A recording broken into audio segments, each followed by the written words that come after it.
All right, the hearing is in order. We completed a productive classified session down in the SCIF, and now we will begin the public portion of this hearing. I welcome back Secretary Hegseth, General Caine, and our Acting Controller, Mr. Jay Hurst. I thank all of them, including their families, for their service. For the dozens of Americans that regularly watch our hearings, my next remarks will be no surprise, but for new viewers, I want to reiterate some context for my remarks. I've said this at almost every hearing. We live in the most dangerous security environment since World War II. Every uniformed officer who has come before this committee has agreed with that statement. First and foremost, we're locked in a competition with Xi Jinping and the Chinese Communist Party. The competition is high stakes, and it is about whether this will be an American-led century or a century defined by authoritarian, autocratic regimes that care little for the needs of their citizens or those in neighboring countries. The Chinese Communist Party has accelerated its historic military buildup and its predatory economic practices against Americans and countries the world over. Xi Jinping leads not only China, but also an axis of aggressors. This growing alliance cannot be denied. It includes China, Russia, Iran, and North Korea. They're united around this goal, to oppose America's interests and the interests of other like-minded democratic countries across the globe. Vladimir Putin's war of choice in Ukraine has now entered its 5th year. In Putin's objectives, we hear echoes of the imperialistic ambitions of World War II's aggressors, including Adolf Hitler.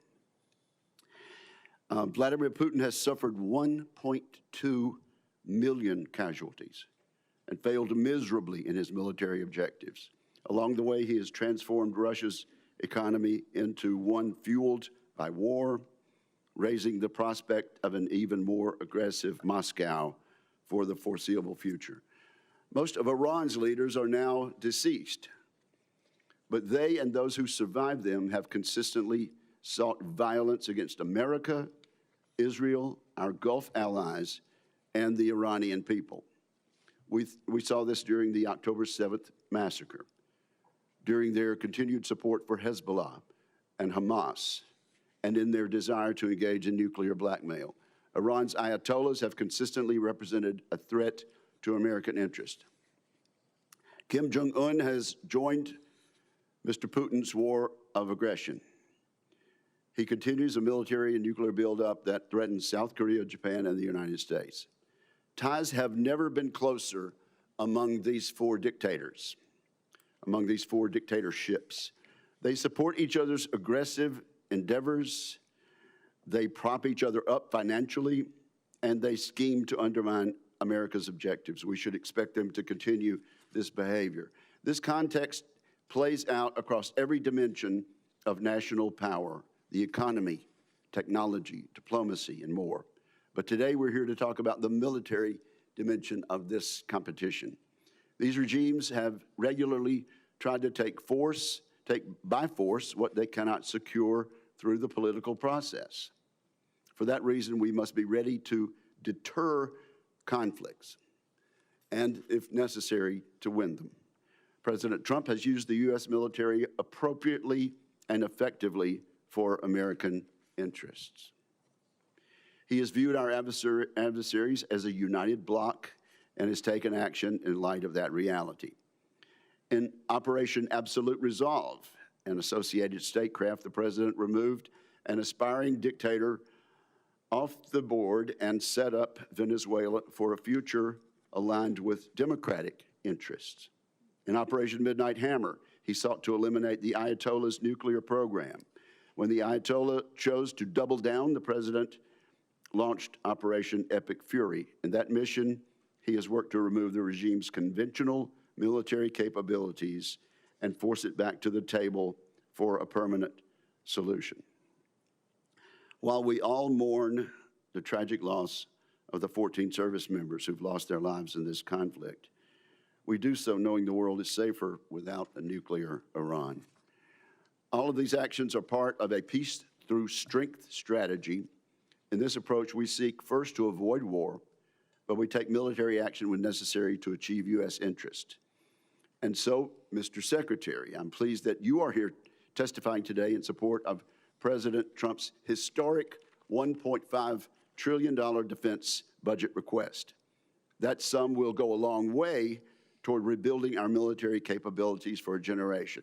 I should say up front that this may be a long hearing. There's much to discuss. This $1.5 trillion request is chock full of important programs and initiatives that are absolutely necessary to secure American interest in the 21st century. I think this funding underpins and accentuates three comparative advantages the United States possesses over the axis of aggressors. The first comparative advantage America enjoys over our adversaries is that we have the best innovation and industry in the world. So I hope our witnesses today will cover the progress we've made in just the past year rebuilding the American arsenal. Last year, our reconciliation bill, combined with bipartisan appropriation bills, achieved about $1 trillion defense budget. This year's request would represent a near 50% increase. Every penny of it should be money well spent, making down payments on crucial transformational capabilities such as drone warfare, low-cost munitions, and missile defense. Also last year, Congress and the executive branch achieved historic acquisition reforms. Consequently, we are well positioned to make huge gains on efficiency this year and in the years to come, making it much more flexible and a more timely process. I look forward to discussing how we might accelerate implementation of these actions. In particular, I'd like to see the Pentagon do more this year to drive competition in the defense industrial base. Competition absolutely drives better outcomes for our service members and taxpayers. Of course, our people are the final comparative advantage we have over our adversaries. We've enjoyed significant improvements in recruitment and retention, but we need to solidify a merit-based environment that fully cares for our personnel. I commend you, Mr. Secretary, for your efforts over the past year to do just that. That task will never be finished, of course, but we embrace it gladly and we salute the progress. We will always be striving to care for and equip American service members as much as possible. I look forward to more work between this committee and the department this coming year. With that, I turn to my friend and colleague, Ranking Member Jack Reed. Well, thank you very much, Mr. Chairman, and Secretary Hegseth, General Caine, Mr. Hurst, welcome. And please convey my appreciation, all of our appreciation, to our military service members and defense civilians. We owe them our deepest sense of gratitude. Mr. Secretary, this is your first public appearance before this committee in nearly a year. Since your last public testimony, you and President Trump have unwisely taken the United States to war with Iran. You ordered attack on Venezuela and have directed ongoing illegal boat strike campaign in the Caribbean and Pacific. At your direction, our forces have bombed Yemen, Somalia, Iraq, Syria, Nigeria, and Ecuador. In the United States, you have deployed thousands of troops to cities like Washington, Los Angeles, Chicago, and Portland to police American citizens. And you have personally intervened to end the careers of dozens of military leaders without explanation. These actions will have significant and long-term consequences. Now you appear before us to ask for a $1.5 trillion budget, a 45% increase above last year. I must say I'm skeptical, and such a request demands intense scrutiny. 61 days ago, President Trump unilaterally began the war in Iran. He had no coherent strategy. He refused to make a case to the American people or consult Congress. He failed to present any evidence of an immediate threat, and he ignored the advice of military and intelligence experts who warned him of the consequences. Today, our nation is in a worse strategic position. The Strait of Hormuz was open, now it is closed. 13 service members have tragically lost their lives, and more than 400 have been wounded. We have lost dozens of aircraft, sustained significant damage to our bases in the area, and expended an alarming amount of our missile inventory. Morale and readiness across the force, especially among overdeployed units and vessels like the USS Gerald R. Ford aircraft carrier, have suffered. Gasoline and fertilizer prices throughout the world have surged. American families are bearing the cost of a war they wanted nothing to do with and have gained nothing from. And yet, Secretary Hegseth, you declared victory a month ago. On April 8th, you said, in your words, Operation Epic Fury was a historic and overwhelming victory. By any measure, Epic Fury decimated Iran's military and rendered its combat forces ineffective for years to come. Let me be clear. Tactically, the United States military performance against Iran has been remarkable, and I salute the service members who have executed this mission with skill and bravery. The problem with your statements, Mr. Secretary, is they are dangerously exaggerated. Iran's hardline regime remains in place. It still retains stockpiles of enriched uranium, and its nuclear program remains viable. Iran's military retains enough combat effectiveness to keep the conflict at an impasse. Its missiles and drones remain a far greater threat than you have acknowledged, and the regime has demonstrated it can effectively control the Strait of Hormuz when it chooses. Mr. Secretary, I am concerned that you have been telling the President what he wants to hear instead of what he needs to hear. Bold assurances of success are a disservice to both the Commander-in-Chief and the troops who risk their lives based on them. Our military has performed heroically, but military force without a sound strategy is a path to long-term defeat. I'd like to know what options you are considering now, given the course from this war and the stalemate President Trump has put us in. More broadly, Mr. Secretary, too often you have made dangerous statements that are counterproductive to the mission. You boasted about, quote, no stupid rules of engagement, just days after hundreds of Iranian schoolgirls were tragically killed in a missile strike. You have made troubling statements about showing no mercy and no quarter to the Iranians, orders that would constitute war crimes. As importantly, while our men and women are fighting and dying overseas, you have focused unduly on your own personal agenda. In the past 2 months alone, you have taken upon yourself to overhaul the chaplain corps, cancel flu vaccine requirements, repeal firearm restrictions on military posts, and bar service members from attending certain universities.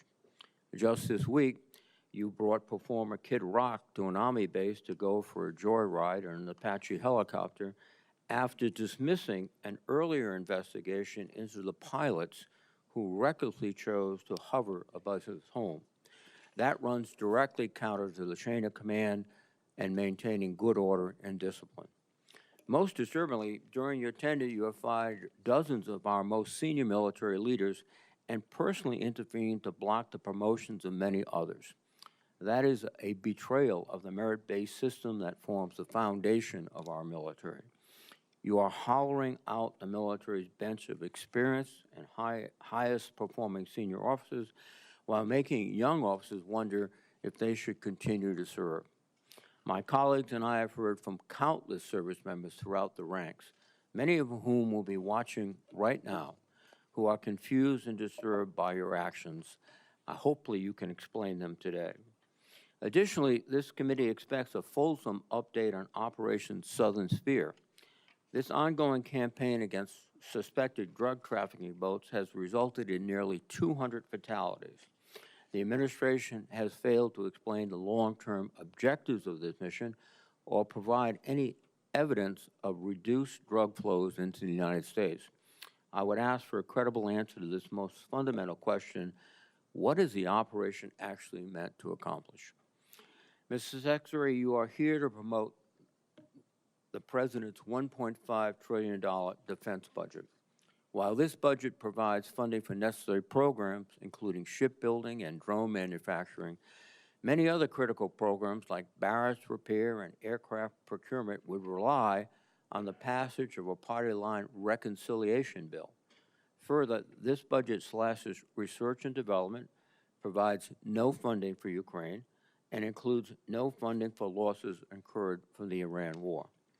Yesterday, Mr. Hurst testified that Operation Epic Fury has cost $25 billion. If nothing else, that help clarifies that we certainly do not need a supplemental anywhere near $100 billion, much less $200 billion. And in this record-breaking budget, there is no pay adjustments for the civilian workforce, and with inflation, that is a pay cut. After a year of DOGE layoffs and a hiring freeze across the department, this is an insult to the 800,000 men and women who support our warfighters every day. I cannot imagine a faster way to erode readiness and distract from our abilities to deter our adversaries. Ultimately, Mr. Secretary, I believe you are causing lasting harm to the military.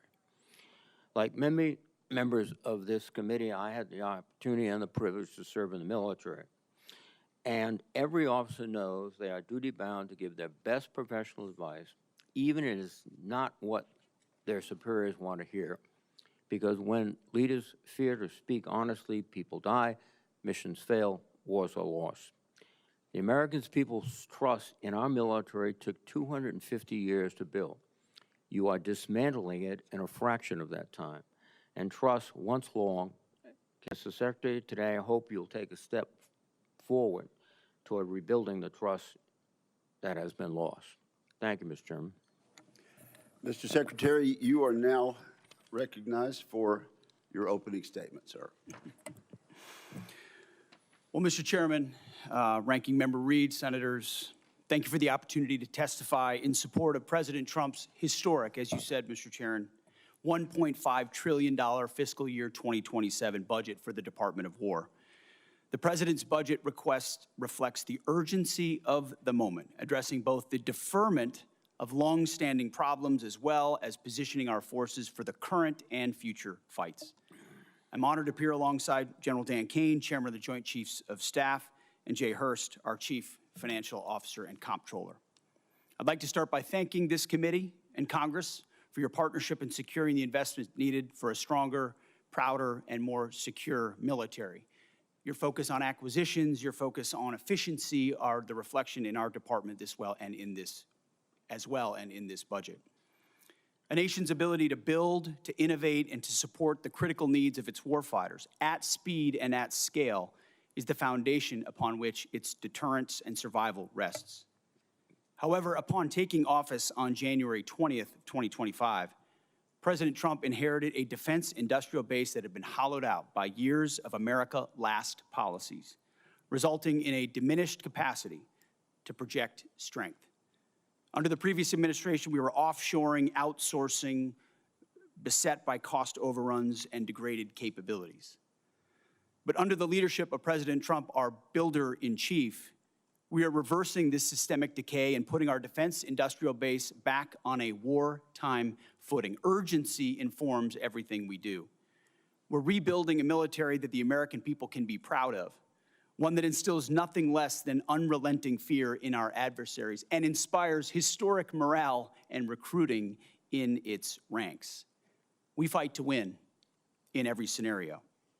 The $1.5 trillion budget put forward by the President will build upon a previous $1 trillion FY26 top line and will continue to reverse the 4 years of underinvestment and mismanagement of the Biden administration. The $1.5 trillion budget will ensure that the United States continues to maintain the world's most powerful and capable military as we grapple with a complex threat environment across multiple theaters. Not to mention, the budget also includes a historic troop pay increase, 7% for junior enlisted, and the budget eliminates all poor or failing barracks. Quality of life for our troops is front and center in this budget. By supercharging our defense industrial capacity and transforming how the department does business, we are restoring American commercial dominance at a pace unseen in generations, transforming the defense industrial base from the broken, slow-moving systems of the past. We have flipped the Pentagon acquisition process from a bureaucratic model to a business model, decisively moving from an acquisitions environment paralyzed by bureaucratic red tape into an outcomes-driven organization focused on delivering the most for taxpayer dollars. Over the past year, through historic multi-year procurement agreements that this committee supported, we've cut smart business deals that have sent unambiguous demand signals to industry to build more and build faster. The result has been a surge, a revitalization of our great American factories and a massive reinvestment in the skilled American workers who serve as the industrial muscle behind our warriors. You're a war criminal. You should be arrested. What you're doing is despicable. The American people do not want to go to this war. We don't want to fight a war for any people. This is unacceptable. Further interruptions of our hearing will be treated in like manner. We appreciate the First Amendment rights of Americans to express themselves, but disruption of this hearing will not be tolerated. So, Mr. Secretary, you may continue. I'll briefly provide some concrete high-level metrics of what we've accomplished over just the past few months. These are announced new facilities and investments to support American warfighters. The department has helped stimulate more than 250 private investment deals in 39 states, 180 cities, in 150 companies worth more than $50 billion. It's resulted in 280 new or expanded facilities, more than 18 million new square feet of American manufacturing, and more than 70,000 new jobs. These $50 billion in investments in new plants, new assembly lines, and new factories are private investments, not taxpayer dollars. By completely transforming our department's business model, American companies are investing in America with their own dollars, a historic demonstration of American manufacturing and defense revitalization, all with their money, not Uncle Sam's. This has never been done before and is long overdue, from a bureaucratic model to a business model. These investments equal great things for America, for American families, and American workers, to ensure that our warfighters have everything they need, all American made. Together with the help of the policy updates and appropriations passed by Congress, President Trump's War Department has begun to turn the lights back on in our manufacturing towns across this country, forging a lethal arsenal of freedom. Every policy we pursue, every budgetary item we request serves to ensure that this department remains laser-focused on increasing lethality and survivability from the front lines to the factory floor. This is a historic budget, as you said, Mr. Chairman. This is a fiscally responsible budget, and this is a warfighting budget. Speaking of warfighting, the topic of Iran, I'm sure, will come up often today, which I welcome. I look forward to sharing the incredible success of our military effort achieved in a matter of weeks. President Trump has the courage, has had, unlike other presidents, to ensure that Iran never gets a nuclear weapon and that their nuclear blackmail never succeeds.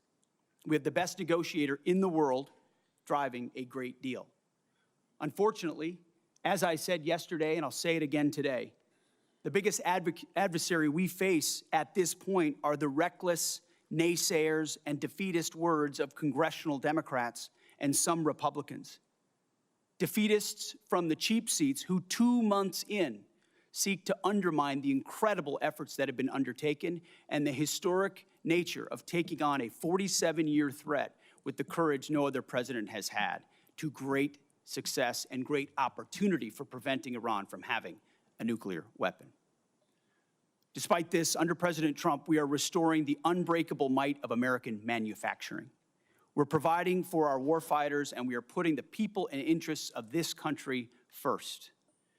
May Almighty God continue to watch over our troops wherever they are, and may we honor the legacy of those brave Americans that we have lost. This is our sacred mission, and this is what we will continue to execute on. Thank you, Mr. Chairman. Thank you for that statement, Mr. Secretary. General Kaine, you're recognized. Thank you, Chairman Wicker, Ranking Member Reed, members of the committee, and your staff, who we never get to say thanks to. Thanks for having me today. I'm honored to be here alongside the Honorable Pete Hegseth and the Honorable Jay Hurst to testify on the President's fiscal 2027 budget. I'm grateful for the opportunity to testify today, and I'm thankful for your continued partnership and support of our warfighters defending the homeland and our interests around the world. It's a privilege to speak with you today about the foundation of America's strength, the 2.8 million members of our joint force. And I am continually inspired by the soldiers, sailors, airmen, Marines, Guardians, Coast Guardsmen, and civilians standing the watch for the nation, supported always by their families. They could have chosen a much easier path, any other path, but they volunteered for a life of purpose and passion and service. And every single day they rise to meet the nation's challenges, from combat operations to critical support roles, with the courage, tenacity, and grit that keeps our nation strong and secure. I would also like to express my deep gratitude for the 39 members of the Joint Force who've passed in operations, combat, and training during my time as the chairman, and specifically highlight the 14 who've passed in Operation Epic Fury. The Secretary and I are deeply grateful for each of them and their families, and their names will never be forgotten.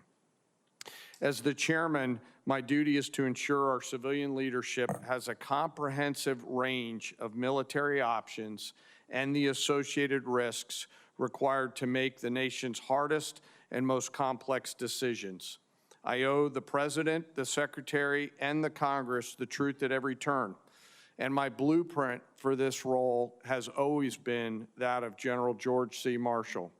His firm commitment to civilian control and a nonpartisan military remains my constant standard. And I strive to emulate his candor, delivering the facts leaders need to hear, not always what they want to hear. And once a decision is made, executing it with the absolute dedication while keeping the joint force precisely where it should be. That's the demand of our profession.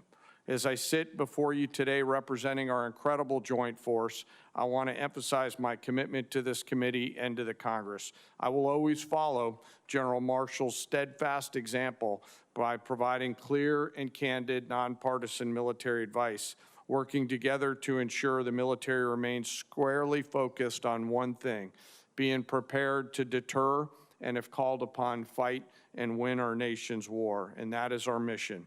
America's joint force is operational at its core, purpose-built for the realities in a complex world. We're organized, trained, and equipped to execute the most demanding missions across the globe with unrivaled precision. And over the past year, our warfighters have consistently demonstrated exactly what it means to be the most capable and most professional force on earth.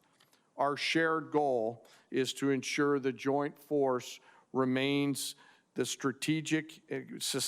strategic initiative and advantage and ability to project power to respond to the global challenges on our nation's terms. During Operation Rough Rider, Midnight Hammer, Southern Spear, Absolute Resolve, and Epic Fury, the joint force executed globally integrated missions alongside our interagency and international partners. And once our leaders made a decision, our forces demonstrated the unmatched ability to seamlessly synchronize actions and activities from the seabed to cislunar space. We're able to accomplish these complex things that we are asked to do because we draw from a deep reservoir of training, professionalism, and commitment. Our operational tempo is high, but we're designed to sustain it, rebuilding readiness every day, training professionals every day, and sharpening our edge every day. And I am incredibly proud of this joint force team and the leaders at every echelon who command it. As the chairman said, we are living in a complex environment. Today, I look forward to discussing how we can sustain America's military advantage. And I know this committee recognizes the challenges and the urgency in the environment that we face. We're operating in delicate and dangerous times where risk is scaling, and the complexity of the modern battlefield demands America's constant adaptation, innovation, and partnership with Congress. As a joint force, we're up to the challenge. We're built for this environment. However, our continued success is not guaranteed by our past achievements. We must continue to be forward-looking and innovate together with the Congress. To drive the pace of change and maintain our superiority requires timely, predictable, and sustained investment. And the resources we're going to discuss today are critical to modernizing the joint force and ensuring whatever threats might emerge, we are prepared to defeat them, to protect our interests and defend the nation and win. This President's budget for 2027 supports the Secretary and the Department's goal of reinvigorating, recharging the defense industrial base and the national industrial base, enhancing our readiness and securing our military advantage to ensure that our warfighters are properly armed, globally integrated, and ready while always taking care of our people. And that is what truly sets America's joint force apart from each other, especially the 1.8 million members, enlisted members of our joint force. It is them, the character, the competence of that force that transforms our capabilities into a decisive advantage. And our enlisted force is represented today by the senior enlisted advisor to the chairman, United States Navy Fleet Master Chief Dave Isom, sitting behind me, a teammate who I greatly appreciate and many of you on this committee know from his time in the Indo-Pacific. While we face dynamic and dangerous times, I have absolute trust and confidence in the extraordinary men and women within our joint force who every day execute the missions we ask them to quietly and with precision. And coupled with the American spirit to outthink, outcompete, and relentlessly innovate, we will maintain our decisive edge, but doing so requires your continued partnership. We stand ready today to answer the nation's call. I humbly ask that as we're here today in this hearing, we remember those deployed service members who are out there right now doing our nation's work.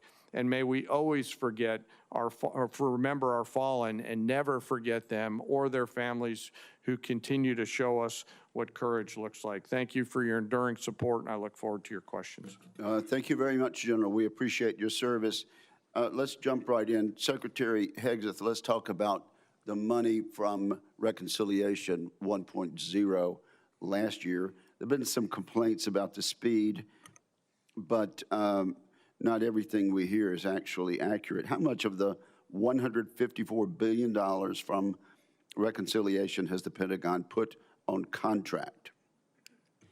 My understanding, Mr. Chairman, first I'd like to say what an important vehicle Reconciliation was for us and how it gave us a chance coming out of FY25 to advance the President's priorities, whether it's drone dominance, Golden Dome for America, shipbuilding, the defense industrial base. It was a critical vehicle for us. The number you're looking for is about, what I'm looking at, about $26 billion right now. But we've got the floodgates about to open and apply to those priorities. Okay, so unfortunately, you're starting a bit late through no fault of your own because the money was not sent timely by the Office of Management and Budget to the department until last month. That's over and done with, but it should be mentioned. Mr. Secretary, where are we on the obligation rates as far as a normal appropriation bill? Are we a little behind, a little ahead, or what? I would say probably a little bit behind as it pertains to Reconciliation, but part of that is, as you know, this is a new funding vehicle for the department. And twofold. One, you got to make sure you do it right and do it in a fiscally responsible way in conjunction with the Congress to ensure that we meet congressional intent. But also that we've been using it to energize our ability to exercise new pathways, to get at problems in different and more dynamic ways that don't get stovepiped or stuck in the bureaucracy. So yes, there's been some delays, but ultimately I think it's all goodness on the other side, given the new nature of this funding vehicle. Right, yes, well, and things have been done differently, and we appreciate that. But, Mr. Secretary, will you commit to us that you'll keep the committee informed frequently of your efforts to get all this money out the door so our industrial base can start building as you have described in this new flexibility that we provided them? Absolutely. And you mentioned a few things in reconciliation that you think have been game changers. I don't think we've talked enough about some of the game changers. For years, we failed to take action on rebuilding America's drone industrial base and critical mineral supply chains. After last reconciliation bill and the National Defense Authorization Act, we're in a very different position on drones and critical mineral supply chains, are we not? Very much so. Mineral supply chains, drones, we went from JIATA 401 to an autonomous warfare group. We're looking at the concept of a sub-unified command, and you're looking at $54 billion in the FY27 budget dedicated to drone dominance, UAS, counter-UAS, ensuring we can scale not just exquisite drones, but also the attritable ones that are proliferating on the battlefield today. We need to be ahead. Are there any other initiatives from last year's bill that you want to point out? And you only have a minute and a half. The investment in Golden Dome for America, Right. the ability to get running on that, and we are on schedule to deliver capabilities inside this administration. Minerals and shoring up supply chains on minerals. The Office of Strategic Capital, which its ability to loan gives 10x to new entrants into the department, the opportunity to fund things that wouldn't normally meet the threshold for the department, but give them the running room to invest in those capabilities, and we've already seen fruit from that as well. And briefly, General Kaine, there's no question that Vladimir Putin's Russia is taking serious action to undermine our efforts for success in Iran. Is there any question about that? Senator, I think there's actions and activities that are mindful of the hearing room we're in, but there's definitely some action there. Thank you very much. Senator Reed, you're recognized. Thank you very much, Mr. Chairman. Mr. Secretary, you recently fired the Army Chief of Staff, General Randy George, who's one of the most distinguished and decorated officers of this generation. General George's nomination came before us. We reviewed it thoroughly, and we concurred. Why did you fire General George? Well, as I did then, and I'll say now, we thank General George for his service. And out of respect to him and other officers, we never talk about the nature of why certain officers are asked to step down. But we all serve at the pleasure of the president. And ultimately, my view in coming into this department, as I stated in my confirmation hearing, was to change the culture of the department. And it's ultimately challenging to change the department, the culture of a department with the same people who are a part of or in that department. So I have made many changes with general officers. We will continue to make changes as necessary with general officers, and they will be in keeping with the trajectory of where we would like to take the department. But it doesn't take away from the service of those, and I think you will note that every officer that's been asked to leave has been treated with respect. Interesting. Of the 24 officers that you have fired for reasons unrelated to performance, since you have not indicated any cause, 60% are black or females. Now, did the president direct you to single out female and black officers to be dismissed? Senator, of course not. And as we've emphasized at this department from the beginning, the only metric is merit. Members on this committee and the previous leadership of this department were focused on social engineering, race and gender in ways that we think were unhealthy for the department, focusing on those things, making decisions based on those things. Okay. In President Trump's War Department, we make decisions based on only one thing, merit. And that's how we've made decisions going forward. That's how we've made them, and that's how we'll make them going forward. Well, let me go back to General George. What did he fail in terms of his lack of merit to continue serving?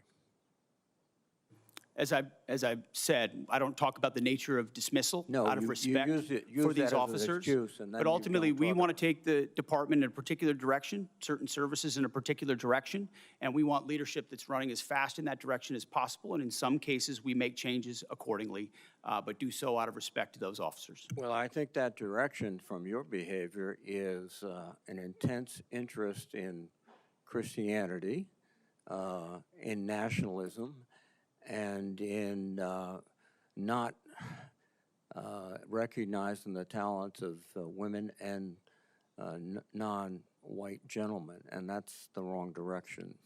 I don't know what you're insinuating, Senator, but I am not ashamed of my faith in Jesus Christ. No, Well, I'm not. you shouldn't be And ashamed. if you want to shame me for it, go ahead. I'm not shaming you, but are you critical of other faiths? I am a believer. I'm quite open in that, and our department allows for a multitude of faiths. So I don't know what you're suggesting. I've heard the likes of things that people like you suggest to People try to like- smear thank my you. character, and I won't give into it. No. I'm sorry, Mr. Secretary, but broadcasting before the national religious broadcasters stressing the need for more Christianity in the military forces doesn't seem like a neutral position in which you tolerate and accept all religions. Let me move on. The strategic aspects of this operation in Iran. The president declared that we're going to destroy their missiles and raise their missile industry to the ground. And after more than 13,000 strikes, unclassified assessments conclude that Iran retains more than 40% of its drone arsenal and 60% of its ballistic missile launches compared with pre-war levels. That's one of his objectives. The second objective was regime change. To the great proud people of Iran, I say tonight that the hour of your freedom is at hand, and we will take over your government. Well, when we finish, we'll take over government. That has not succeeded. And then one of his other things is at the onset of the war, the president said, we will ensure that Iran does not obtain a nuclear weapon. Military operations in Iran have not achieved that goal yet. And it also seems to indicate that his pronouncements about Operation Midnight Hammer obliterating the nuclear policy and structure of the Iranians was false. So you have not achieved any of the objectives yet that has the president mentioned. Well, in this setting, I won't talk about the nature of metrics, which are classified, as you know, Senator, but I can say that looking at the objectives we set out to achieve from the beginning, some of which you laid out, our military objectives have been stunningly effective. Take, for example, their defense industrial base.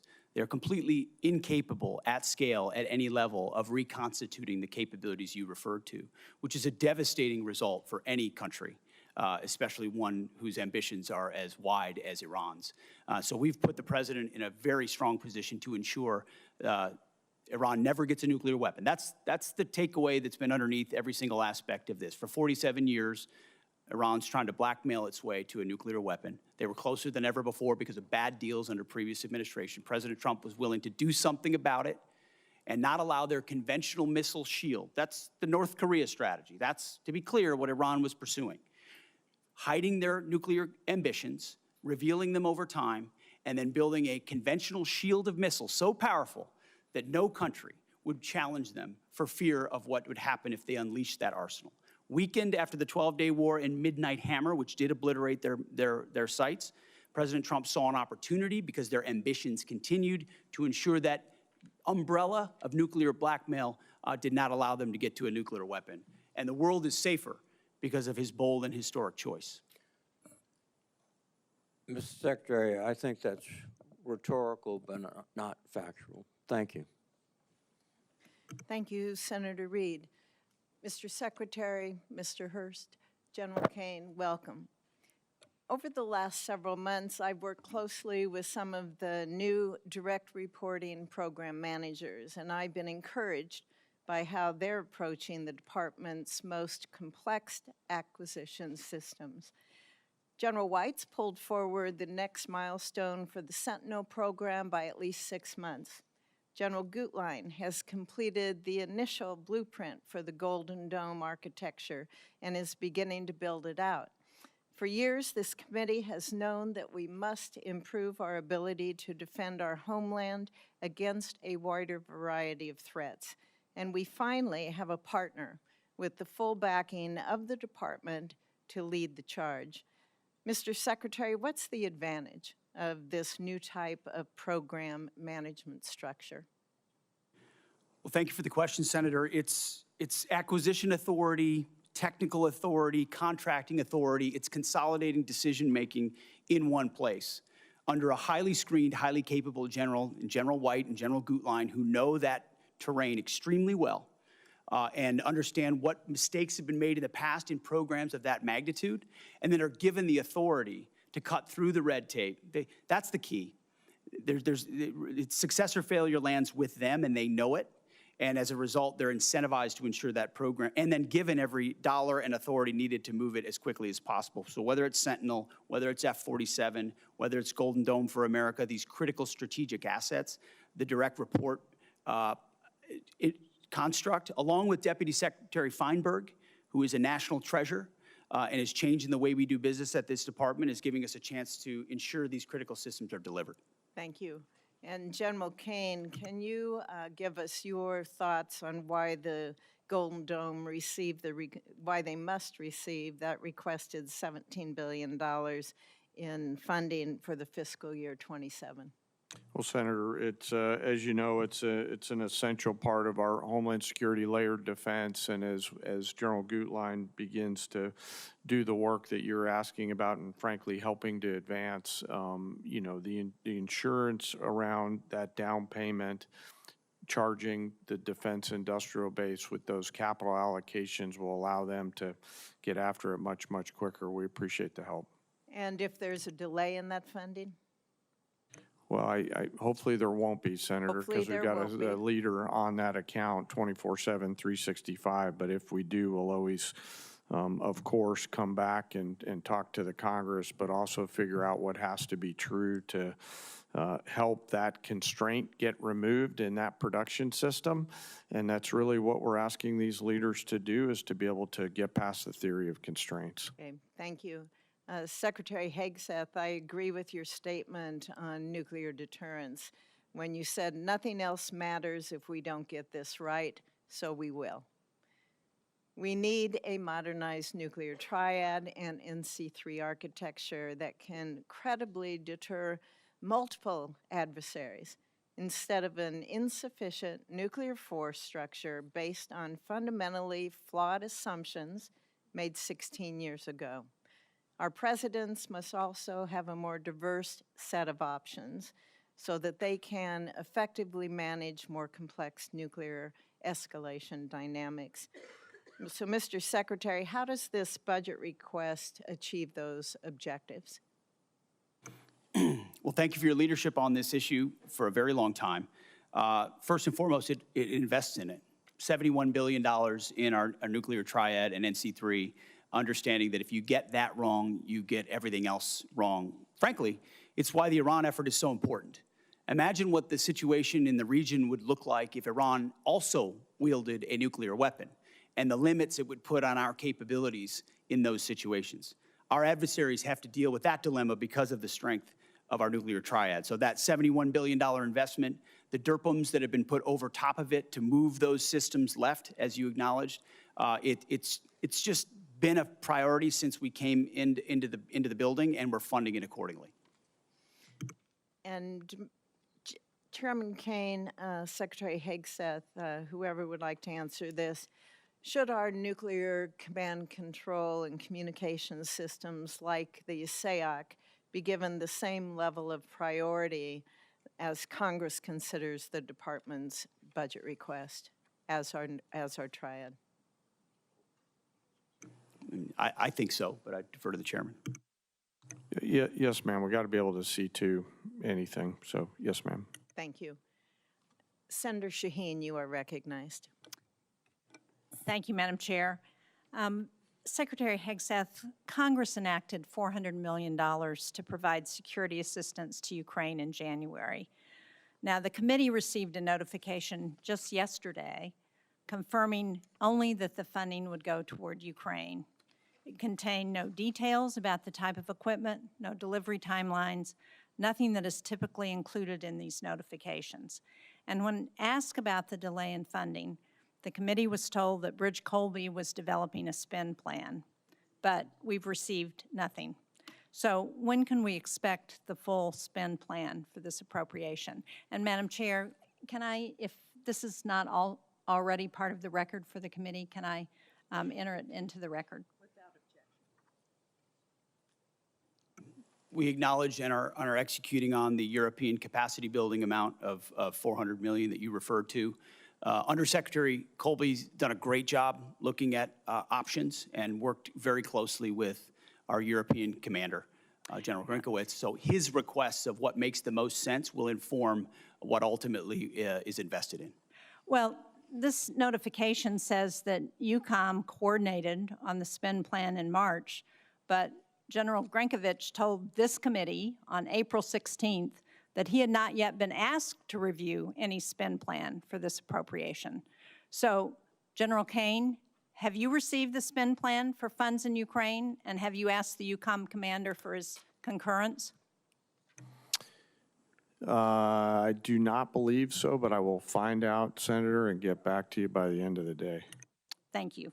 And yesterday, Mr. Hurst, you told the House that you needed to seek legal review to appropriate the funds as Congress intended. So can you share with us what the nature of that legal review is? And seems to me the law was pretty clear. I saw it. It was part of the Defense Appropriations Bill that we passed in January. And as you know, violating congressional intent on appropriating funds is a violation of the Impoundment Control Act. So what's the nature of the legal review that you have to get? Thanks for the question, Senator. What we were looking at is if we could use the funds in the same manner as USAI, and we had our counsel look at that. And so they provided us a legal opinion on how the funds could be used to support European capacity building. And can you share with this committee what that legal opinion is? Ma'am, I don't have a copy of that, but we can ask the OGC office if they can supply it to you. Madam Chair, can we ask that that legal opinion is shared with the committee officially? Thank you. Also, I don't know who can answer this, but it says that consistent with the President's priority to shift the financial burden of Ukraine support to European partners, the United States will seek commensurate financial contributions via the Prioritized Ukraine Requirements List, or PEARL, from the European partners for this program. So what's the justification for using PEARL when there's $400 million in appropriated funds? Can somebody answer? PEARL is a reflection of the President's priority and the belief that any weapons that are supplied are paid for by European partners and used as they see fit, whether it's Ukraine or somewhere else. But that was not the intent of Congress in providing that $400 million. As I understand the PEARL program, the Europeans purchase those weapons from the United States and they pay for them. But this appropriation was $400 million that Congress expected to be provided to Ukraine, not paid for by the Europeans, but provided from the United States to support Ukraine. So again, I don't understand what the justification is for using PEARL when that's not the intent that Congress provided. We're following the intent of European capacity building, but at the same time recognizing that wherever PEARL can be utilized so that the Europeans contribute to that fight, per the burden-sharing approach this President takes, is important. Congressional intent, and that's what I'm asking you, why you're using PEARL to do something that Congress intended to go directly to Ukraine. Well, we Mr. look Hurst, forward to can working you with you answer on that. What was the legal opinion on this? Did you ask the attorneys if the $400 million could be used for the PEARL program? Let's get back to you. We'll take it for the record, ma'am. Thank you. And what portion of the funding that's committed from the Europeans under PEARL is being used to assist Ukraine rather than restocking our own shelves? Can you answer us that? That's up to Europe. Ultimately, Europe pays for at any weapons that we provide, and they can utilize them as they see fit, whether it's Ukraine or otherwise. So- Thank you, Senator Thank you. Shaheen. There have been a number of times when our witnesses have stated, both in the closed hearing and up here, that they will get back to us. And we certainly hope that will happen very expeditiously. So thank you very much, and thank you, Senator Shaheen. Senator Cotton. Thank you, gentlemen, for your appearance today. Mr. Secretary, you provided us with a chart here entitled The Arsenal of Freedom, which includes a lot of sites that you visited. My favorite one is down here in South Arkansas, Camden, where you and I had a chance to visit just a couple months ago, highlighting the great work that the people there are doing to help rebuild our arsenal of freedom. Thank you, first off, for being there and for your kind words for the workforce of the people of South Arkansas. Isn't it fair to say that the war in Iran, just like the Ukraine war before it and still today, hasn't caused any challenges with our munitions the way some of our Democratic colleagues would say, but it's exposed a decades-old problem of brittleness and fragility in our defense industrial base before you and General Kaine took over, and that we're trying to address right now? In many ways, that's precisely what we're trying to address. We also have a situation where President Trump rebuilt our military in the first term, and a lot of those munitions and a lot of those capabilities were sent to Ukraine under the previous administration, to the point where when we ask our commanders or when we look at O plans, the answer often is that was sent to Ukraine. So the recognition of those two things has, as the president gave us a charge from day one, to rebuild the arsenal of freedom, to fast forward, not to provide a little bit more of each thing, but 2x, 3x, 4x the number of exquisite munitions that we need.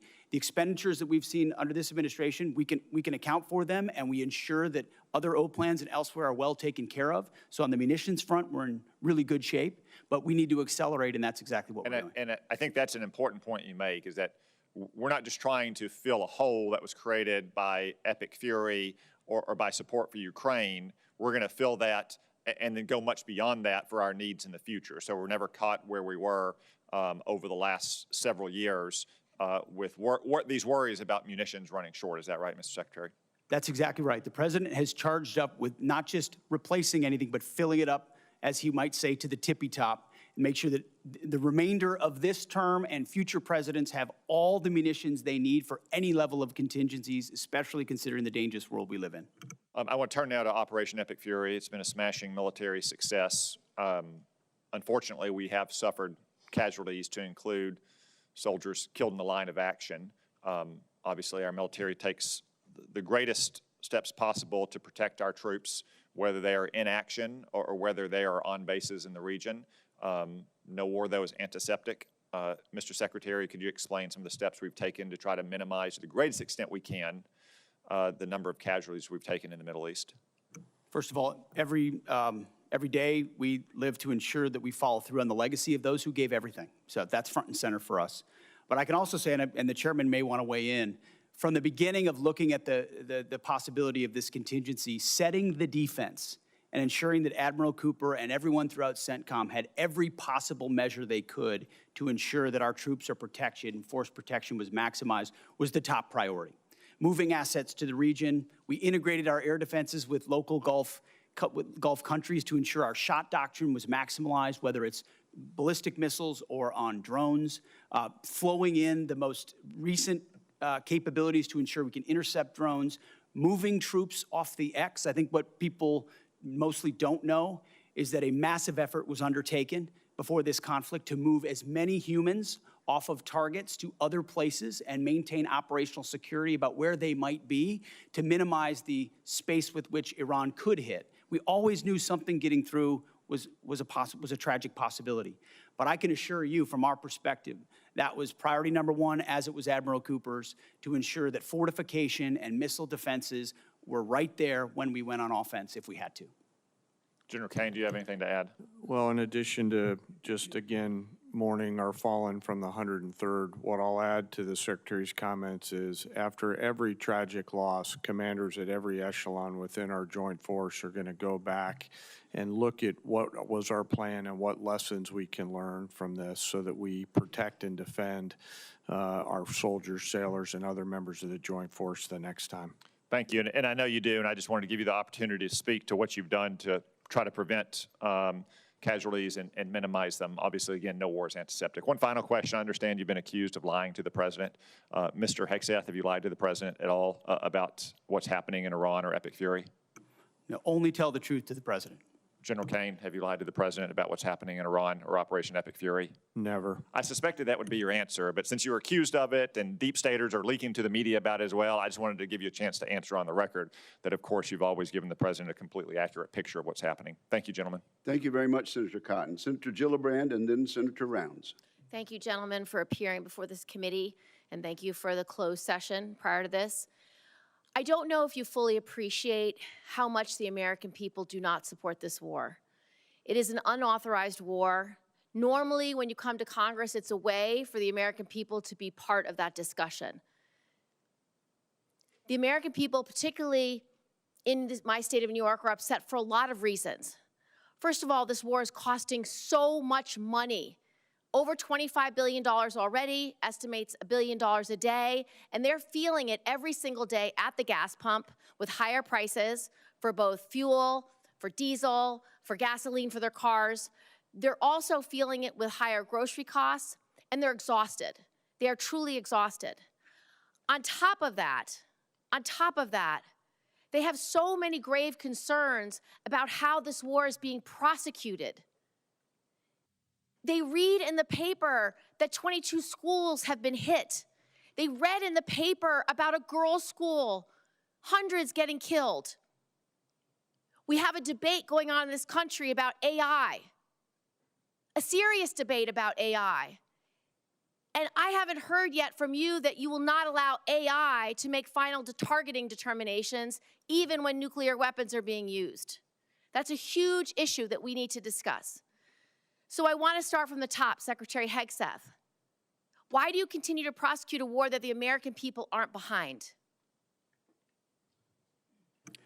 First of all, I appreciate the opportunity for that closed session where we had a, unsurprisingly, very different discussion than we have here with the cameras on. We support this. Because my job is to represent New Yorkers, and I can tell you, when I talk to them all across my state, they are furious, and they expect me to explain to them why they are furious. And Senator, when I talk to Americans, and especially when I talk to the troops, they are grateful for a president who has the courage to take on this threat after 47 years of what Iran has done, targeting and killing Americans, and what it would mean to the world if Iran's nuclear ambitions were actually achieved. So the question I would ask to you and to others is, what is the cost of a nuclear-armed Iran? What is the cost to the American people if the world's most dangerous regime has a nuclear weapon? But the truth is, they don't want war coming to this shore, and when you do a decapitation operation, the likelihood is going to be exchanged in the United States. There's no evidence that we are safer because of this war. We did not have any evidence that Iran intended to imminently attack this country in any way, shape, or form. So I disagree with your assessment that we are under threat. Do you not believe them when they say death to America? Listen, our adversaries use rhetoric all the time. What I'm concerned about is we are not safer, and I would just like to know why you have not sought the support of the American people, and 3 out of 5 Americans are against this war today.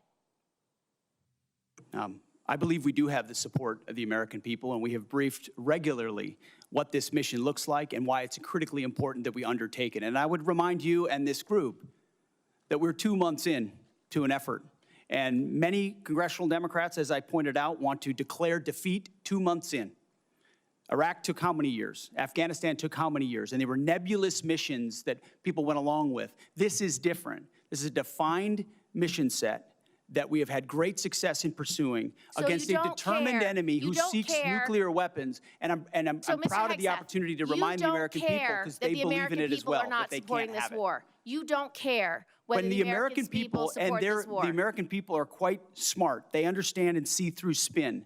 They know that a regime that says death to America, that seeks nuclear weapons and the at ability what to deliver. cost? Did they lie about the range of their missiles? How much Because I more- saw a 4,000 How much kilometer more will you missile ask the get American shot people at to pay for this war? Diego right Garcia. now, do you want it $1 billion a day? Do you want it $2 billion a day? You're asking for $200 billion more to fund this war and to make sure we, We have didn't what ask we, for $200 billion. I don't know where you got that number from, Senator. I think you got it from the news, which you should be careful what you read in the news. Okay, Mr. Hegseth, here, Secretary Hegseth, here's a few more. Let's talk about how you're prosecuting the war. What is your response to targeting that has resulted in the destruction of schools, hospitals, civilian places? Why did you cut by 90% the division that's supposed to help you not target civilians? And do you know the impact of a strategic failure at a war when you have so many civilian casualties? You may have tactically completed a mission well, but strategically is not meeting your goals because of the harms to civilians. What is the cost of that? Let's leave time for an answer. No military, no country works harder at every echelon to ensure they protect civilian lives than the United States military. And that is a ironclad commitment that we make, no matter what systems Then we why use. did you cut the department by 90%? Thank you, Senator Gillibrand. There'll be other rounds of questions. Senator Rounds, you are now recognized. Thank you, Mr. Chairman. First of all, thank you to all of you for your service to our country. Let me just allow you to finish the answer a little bit with regard to the senator from New York. Does the United States military ever target a civilian center? Well, thank you, Senator. Unlike our adversaries, unlike radical Islamists, unlike those that target civilians or use civilians as shields, the United States military never targets civilians and puts constructs in place to ensure that the maximum extent possible, we do not harm or hit civilians. Is war a difficult place with a lot of complexities? Absolutely right. But no country does more and no department does more than our department. Do you still have all of the resources necessary to assure that every opportunity to eliminate that as a threat in terms of that happening? Do we still have the resources available in the department to make sure that we do the best we can never to hit a civilian target? Every resource necessary at every echelon is available, legal, intel, and otherwise, to ensure that we minimize at every extent possible civilian casualties. And the suggestion was made that somehow AI might be used without a human in the loop, which is a classic anthropic talking point, which is half of what we talked about previously. There is a human in the loop on decisions that are made, and the suggestion otherwise is to suggest that somehow AI is running targeting. Thank you. Right now, part of what we're also talking about is not just are we engaged right now in terms of trying to eliminate the threat from Iran in terms of being a nuclear-armed country, but we've also got staring with us as well the fact that we have an ongoing principal threat with regard to a pacing threat with China. The dual-capable B-21 Raider will be a critical part of both our conventional and our nuclear deterrence against China and Russia. As you know, the Air Force's program of record includes plans to procure 100 B-21s, but many national security experts and leaders, including STRATCOM Commander Admiral Corral and INDOPACOM Commander Admiral Paparo, are calling for a greater number of B-21s. Admiral Paparo testified here last week that he would favor buying 200 B-21s. Secretary Hegseth and Chairman Caine, could you speak to the progress and the importance of the B-21 program, and if you agree with the growing sentiment that the U.S. needs to revisit the B-21 program of record and assess the requirement for at least 200 B-21s to match the global threat? Would you speak just to exactly what that would mean and what the probability of that is?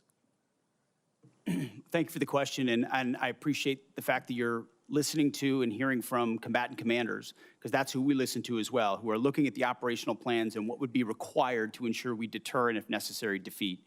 Assets like the B-21 or the F-47 are critical to that.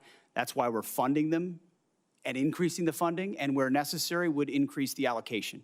And I think you see a budget that reflects the reality that we have to invest in more capabilities, to include the B-21, which is ahead of schedule. and we will be funding to the tune of $6 billion, and we believe will require a lot more, over 100 in the future, but I'll defer to the chairman. Hey, sir, thank you for the question. Working through the J-Rock and the vice chiefs, I'll absolutely stack hands around assessing the requirement, and we're glad to see B-21 on the flight path, no pun intended, that it's on through operational testing. On the specific numbers, the one sort of big picture strategic thing I want to say is we want to make sure as we think through what does air power of the future look like based on the evolving threat, that we're staying well in front of it. And so that's the only thing we'll look at in the assessment, but I'm on board with assessing the numbers. I want to make sure we're buying ahead of the technology development curve so that we give all those young warfighters out there the capabilities that we need well into the future. Is there any question at all that we're going to need more than 100 B-21s? I want to go back. Here's how I'll look at it, Senator. I want to go back and look at the O plans right now that we have to make sure that we allocate those numbers. So I don't believe so, but I do want to take the due diligence time if you'll allow me to look at that, Senator. Good. I appreciate the opportunity to visit with you and to clarify. Yes, sir. Absolutely. What that number should look like in the near future. Yes, sir. Thank you. Thank you very much, Senator Round. Senator Blumenthal. Thank you, Mr. Chairman. Thank you for being here today. I want to talk about the costs of war. The costs of war include caring for our veterans. We've had an estimate from Mr. Hurst yesterday that the cost to date in dollars for this war has been $25 billion, which I believe is well below the actual cost based on everything that I've heard, everything available to us in various kinds of settings, and I'm going to ask for a more accurate assessment. But we also know that about 400 service members have been wounded as a result of this war. When they retire, when they come home, their retirement pay will be docked dollar for dollar for every disability benefit dollar they receive. Secretary Hegseth, I'd like your commitment that you will support the Major Richard Starr Act that will eliminate this wounded warrior tax. I'm sure you're familiar with it. Tens of thousands of servicemen and women now are reduced in their retirement pay literally for every dollar of disability benefits they receive. Well, I appreciate your focus on this issue, and I will tell you you mentioned roughly 400 that have been injured. Thankfully, over 90% are returned to duty. But that doesn't mean they wouldn't have a residual challenge. And we're tracking that at point of injury to ensure that that is noted, even though they're returned to duty. But what I'd like is your commitment that you will support the Major Richard Starr. As I have said in the past to other organizations, we support the Richard Starr Act. Thank you. On the issue of cost, Mr. Hurst, does that $25 billion estimate include all of the costs in terms of damage to our bases, the need to replace planes and munitions, and the costs of injuries to our servicemen and women? Senator, so for the Milcon facilities replacement cost, that's probably the hardest thing to estimate right now because we don't know what our future posture is going to be or the future construction of those bases. Well, you owe it to us. You're here to ask for appropriations. Of course. And I would like a more accurate estimate of what has been done that will require replacement and renovation, as well as the other costs. And I think $25 billion is probably less than half, maybe less than a quarter of the total cost of war, which is the reason why the supplemental request is much higher. So I think you owe it to the American people to give us the straight talk about what the costs have been. Mr. Secretary, I know you have characterized this war as an astonishing military success, to use your words yesterday. But the American people aren't buying it. And I know you feel the American people are seeing through the abstruse stuff that is thrown at them, but one point is irrefutable, which is America never succeeds in war unless the American people are behind it. And if what you're seeing as success now is winning, I would hate to see what losing looks like, because none of the shifting and contradictory objectives of the war so far have been achieved. Likewise, let me ask you, yesterday, the President said that Ukraine has been, quote, militarily defeated. I assume you don't agree with that assessment. The negative nature in which you characterize the incredible and historic effort in Iran is part of the reason, Senator, why the American people view it the way they do. It's why I looked out at our press corps at the Pentagon and called them the Pharisees in the press. It's because they look for every problem. Well, I'm asking you about You look for every Ukraine. problem that Do you believe exists, Ukraine and you has been miss. militarily defeated? You miss the I would plank. submit, based on my 9 trips to Ukraine, that is a false narrative that the President's We are buying 2 from months Vladimir into a Putin. I historic hope that military success in Iran, and will you want to call it a dispute it, defeat. And it's because defeatist Democrats it like is you the that people cloud of the mind of the Ukraine American who are people fighting and for their would otherwise survival, fully support right, no preventing help Iran from having a the nuclear weapon. administration, and they are bravely fighting our fight. And that is the reason that I'm pursuing the Russian sanctions bill, which is bipartisan, along with Senator Graham, and why I hope we will recognize our obligation to release that $400 million, Thank which you. we've appropriated. Thank you, Senator Blumenthal. Senator Ernst. Thank you, Mr. Chair, and thank you, gentlemen, for being here today. Really do appreciate your time to be with us. Before I begin some of my questions, I do want to start with something personal, and both to you, Secretary Hegseth, and to the chairman. I want to thank you both for the time that you take to recognize our fallen and those that have given, of course, during this administration, given their all. You have traveled to Dover and have been there to greet those families and to welcome home the fallen. I've been there with you, and Iowa has been hit in particular very hard. We lost 2 of our Iowa National Guardsmen from the 2nd Brigade Combat Team, 34th Infantry Division. Secretary Hegseth, you know full well the 34th. But we also lost 6 members from the 103rd Sustainment Command Expeditionary based out of Des Moines, Iowa during this current conflict. And again, your presence there meant a lot to the families. It also meant a lot to me. So thank you very much for taking the time to do that.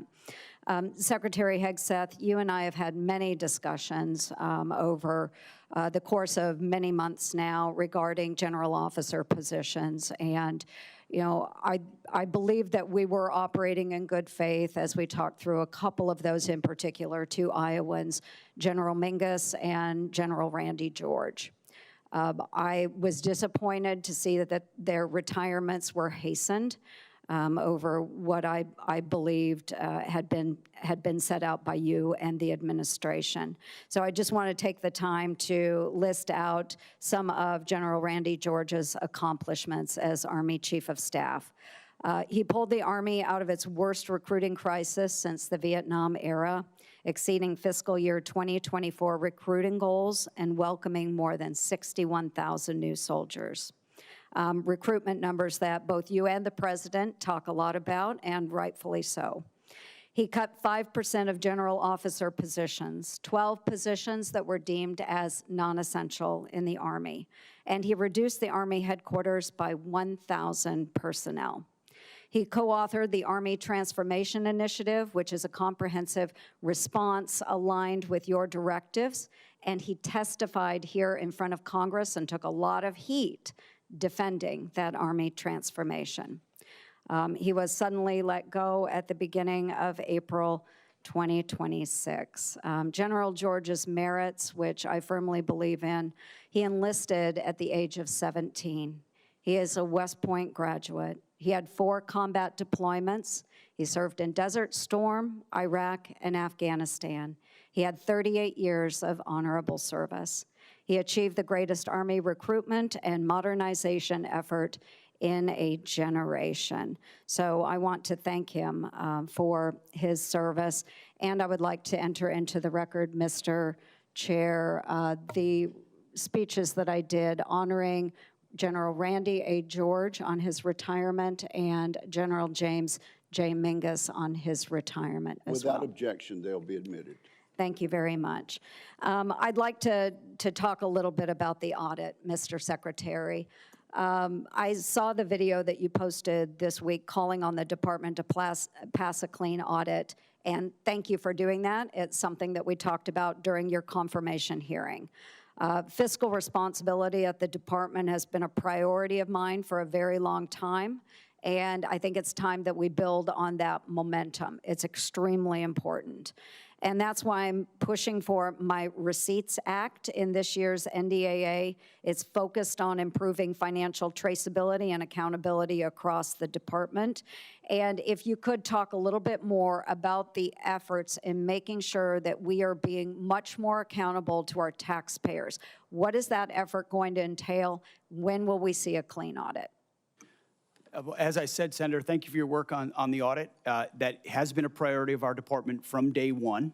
And we put in place goals and benchmarks to get to FY28, get to 28 for a clean audit. The Joint Task Force audit, which we announced, was a reflection of even more capabilities we want to push forward and centralize authority to make sure it happens. Jay's been involved from the beginning. We also have a new IG. Who the new IG's focus, one of his focus points is precisely this, and he's prepared to work with us to ensure we reach it. So I think at every level and through this budget, it's a focus. Okay, thank you. We look forward to seeing a clean audit. Thank you, Mr. Chair. Thank you, Senator Ernst. Senator Hirono. Thank you, Mr. Chairman. Before I begin my questions, I'd like to take a moment to highlight the true costs of this war, both for the military and everyday Americans. The true cost of the president's illegal war with Iran. And since the start of the war, 14 brave U.S. service members have been killed and more than 400 have been wounded.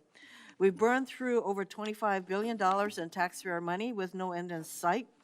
And the fiscal year 27 budget request is a massive 42% increase from last year.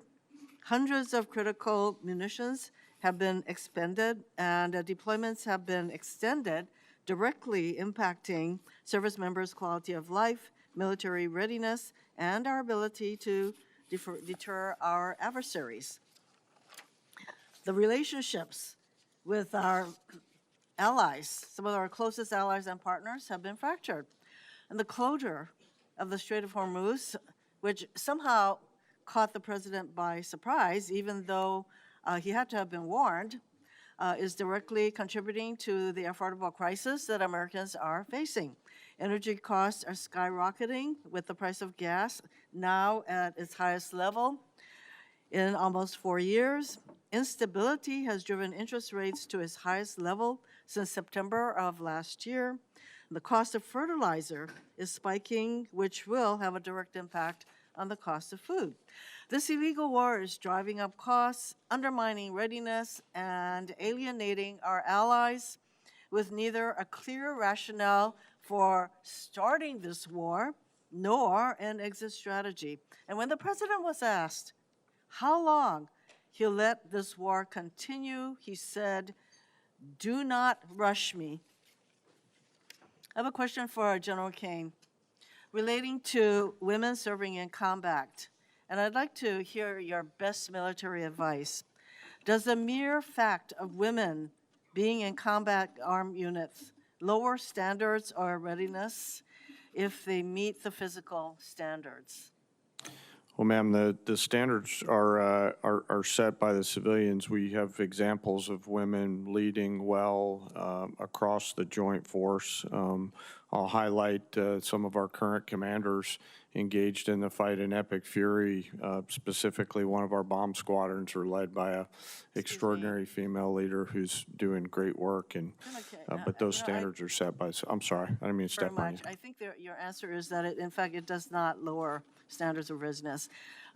Second question: should every service member, regardless of gender, be permitted to serve in any role, including the combat arms, if they meet the standards established? Yes or no? Is that to me, ma'am?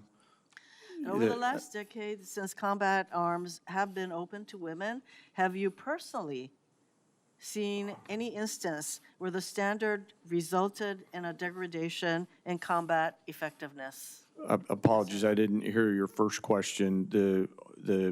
People policies are all set by the civilian No, I'm leaders in asking the you government. personally Could in you this repeat the question again? I'm sorry, ma'am. Over the last decade, since combat arms have been open to women, have you personally seen any instance where the standard resulted in a degradation in combat effectiveness? Again, I'll highlight that the standards are set by our civilian leaders. Women continue to perform well across a range of MOSs and Your jobs and answer AFSCs that are out Our there. experience, no. I do need to get to a question for Secretary Hegseth. Prior to your nomination hearing, you said women shouldn't serve in combat armed units.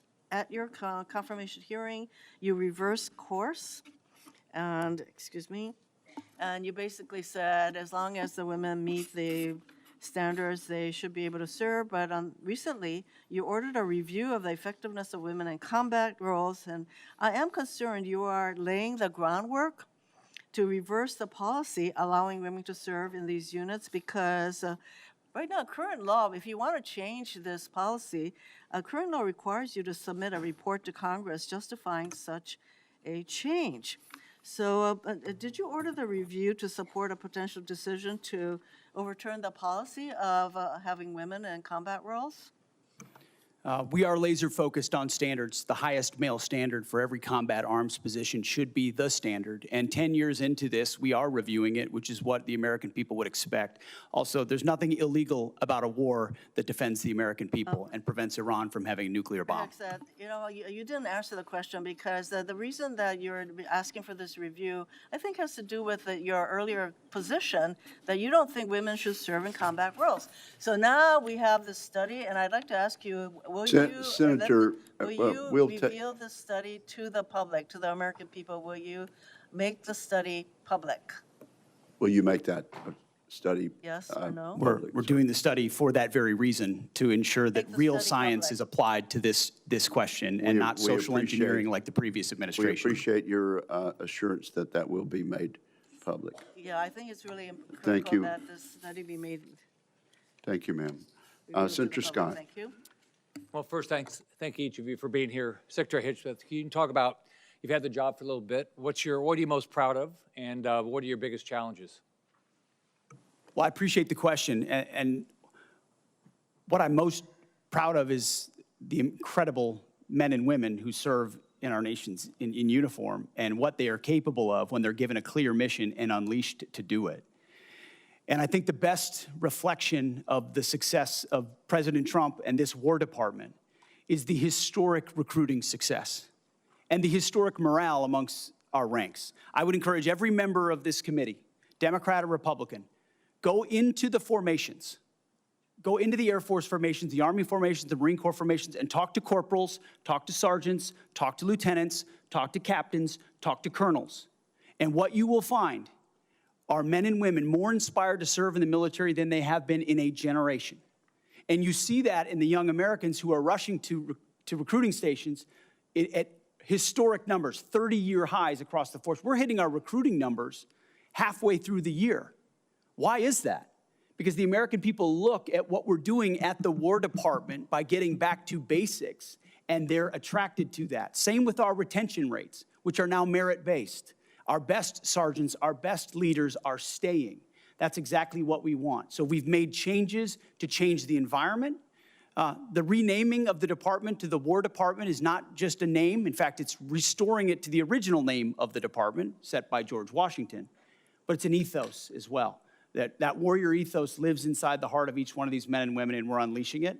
I'm proud of you name it, the border, the missions. Yes, those are all incredible demonstrations of that, but it's the people and the urgency of Americans to want to be a part of it that is the best affirmation, Senator. Thank you. So we've talked about the importance of not relying on Chinese drugs for our military. Can you just talk about what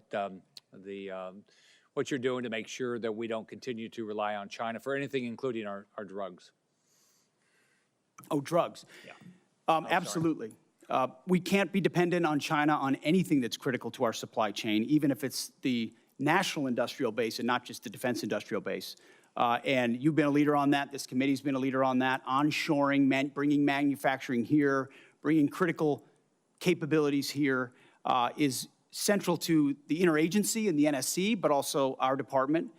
If any critical weapon system is reliant upon something China could change at a moment's notice, then we have a true challenge to our ability to produce for the American people. And so we're finding all of those, changing them, onshoring it. Reviving the defense industrial base allows us to ensure we're separated from China on anything that's critical. Thank you. Can you talk about the importance of foreign military sales to our allies and our partners and what you're doing to make sure that whether it's what you're doing right now in Iran or any potential conflict in Asia, our partners have the best assets to be able to be a great partner? Absolutely. Foreign military sales has been a huge problem for a long time because the department didn't prioritize it and organize to deliver efficiently on it. So we're working with the State Department. We've changed the way we do business internally. The executive order, the America First Arms Strategy, prioritizes what we sell and to whom, a catalog approach. But it took us, this committee would be astonished to know how long it took us just to get our arms around who we're selling to what and by what processes, which means there was no strategy behind ensuring we're sending the proper demand signal to industry and delivering those systems on time and under budget to those countries, which you can imagine is frustrating to partners who are relying on those to be able to step up and burden share. So foreign military sales is critical to our own defense industrial base. More customers for our companies that employ more American workers to ensure our allies are properly armed for the fights and they can stand alongside us. So FMS is a big one for us, Senator. General Kaine, I just want to commend you and everybody in the military for what you did in Venezuela and then what you've done in Iran. The willingness of the American military to fight and win, do you think it's changing the calculus for Beijing and Moscow? Well, Senator, I know they're watching, and I'm incredibly proud of the joint force and their ability to integrate and synchronize a range of activities. And I suspect that my counterpart in China is watching very closely and envious of what our joint force is capable of doing if ordered to do so. All right. Well, thank each of you, and thank everybody that serves under you. Thank you, Senator Scott. Senator Caine. Thank you, Mr. Chair. Mr. Hurst, I want you to just confirm something for me about the president's submitted budget. $1.5 trillion is about a 40+% increase from FY26. Am I right that not a penny of that is to go to a pay raise for the 800,000 civilians who work for the Department of Defense? We have 4.2% of a civilian salary set aside for bonuses to make sure we can recognize high performers in the civilian workforce. But you have guaranteed pay raises for the active duty and the Guard and Reserve component, but no guaranteed raises for There are civilians. guaranteed raises for the military, but in the last year, this department's given out more civilian bonuses. Well, if we're going to increase the defense budget by that much, I would hope the committee would take a look at this. Chairman Kaine, man, I like the sound of that, Chairman Kaine. General Kaine, I want to ask you a question about Southern Spear. It's an operational question. I know from your background that you carefully act to keep military actions within the rules of war. What legal justification could there possibly be that would allow the U.S. military to strike boats in international waters and kill the occupants of those boats without a showing of evidence that there's narcotics on those boats? Well, sir, as you know, our job is to show the range of options, the associated risks, and then take those execution orders, transmit them down to the COCOMs on legally appropriate and legally backstopped actions. Could you give me a legal justification? Well, sir, the execution order, I don't have striking boats that do not have evidence that they're carrying narcotics? I apologize, I didn't mean to interrupt you. I don't have a copy of the order issued to Southcom with me today. It's classified in its own right, which clearly articulates, based on a variety of criteria, what constitutes a valid military and legally valid target in that theater. And I know, I just want to say I know and trust that our commanders at echelon are rigorously following that legal opinion and those legal boundaries upon which we've been issued those orders. And General Kaine, I would encourage, again, my colleagues, I am at a disadvantage. I've seen the legal opinion, but I can't talk about it because it's classified. I've seen the targeting criteria, but I can't talk about them because they're classified. I've seen the secret list of DTOs against whom we have declared war that even they haven't been informed of, but I can't talk about it because it's classified. But I would urge all of my colleagues to go to the SCIF and read the targeting criteria and get briefed about it, and then also look at all of the files of all the strikes that have taken place. I've done that with the first 46 strikes or so. And I think there's a profound mismatch between what is occurring and the underlying assumptions in the legal opinion. And I would just encourage my colleagues to dig into this. To Secretary Hegseth and General Kaine, the War Powers Resolution specifies that a war initiated by a president without congressional approval must be concluded within 60 days. It can be extended by an additional 30 days if, quote, the president determines and certifies to Congress in writing that unavoidable military necessity respecting the safety of the U.S. Armed Forces requires the continued use of such armed forces in the course of bringing about a prompt removal of such forces. We're right at the 60-day deadline. Is the president intending to either seek congressional authorization for the war in Iran or send us the legally required certification that he needs an additional 30 days to remove U.S. forces from the war? Just briefly on the previous question, we do know that these are designated terrorist organizations, so we treat them like the Al-Qaeda of our hemisphere, just as a note. But that was not the question I asked. I know there's more to that question. I just think it's important for the public to understand that. There's no willy-nilly targeting of drug boats. We know exactly who these people are affiliated with. I was asking about what's on the boats. On Iran, ultimately, I would defer to the White House and White House counsel on that. However, we are in a ceasefire right now, which our understanding means the 60-day clock pauses or stops in a ceasefire. You're not in. Yeah. It's our understanding, just so you know. Okay, well, I do not believe the statute would support that. I think the 60 days runs maybe tomorrow, and it's going to pose a really important legal question for the administration. We have serious constitutional concerns, and we don't want to layer those with additional statutory concerns. I yield back, Mr. Chair. Thank you very much. Senator Sullivan. Thank you, Mr. Chairman. Thank you, gentlemen, for your testimony. Mr. Secretary, I mentioned it in the classified hearing today, but I do think the $1.5 trillion top line is historic. It meets the needs. And the other thing is, I mentioned in our earlier meeting, the President's done a really good job of getting other allies, NATO and Asian allies, to step up, meet a 5% GDP of defense spending, and in many ways, that's what this is doing as well. So isn't that important as well in terms of our global leadership? What you and the President are providing is that example as well? I think the more we step up, the more the world should look at the American leadership and example and step up as well. And they're going to do that. That helps. It remains to be seen whether some of our allies actually step up to their commitments, but that is the hope.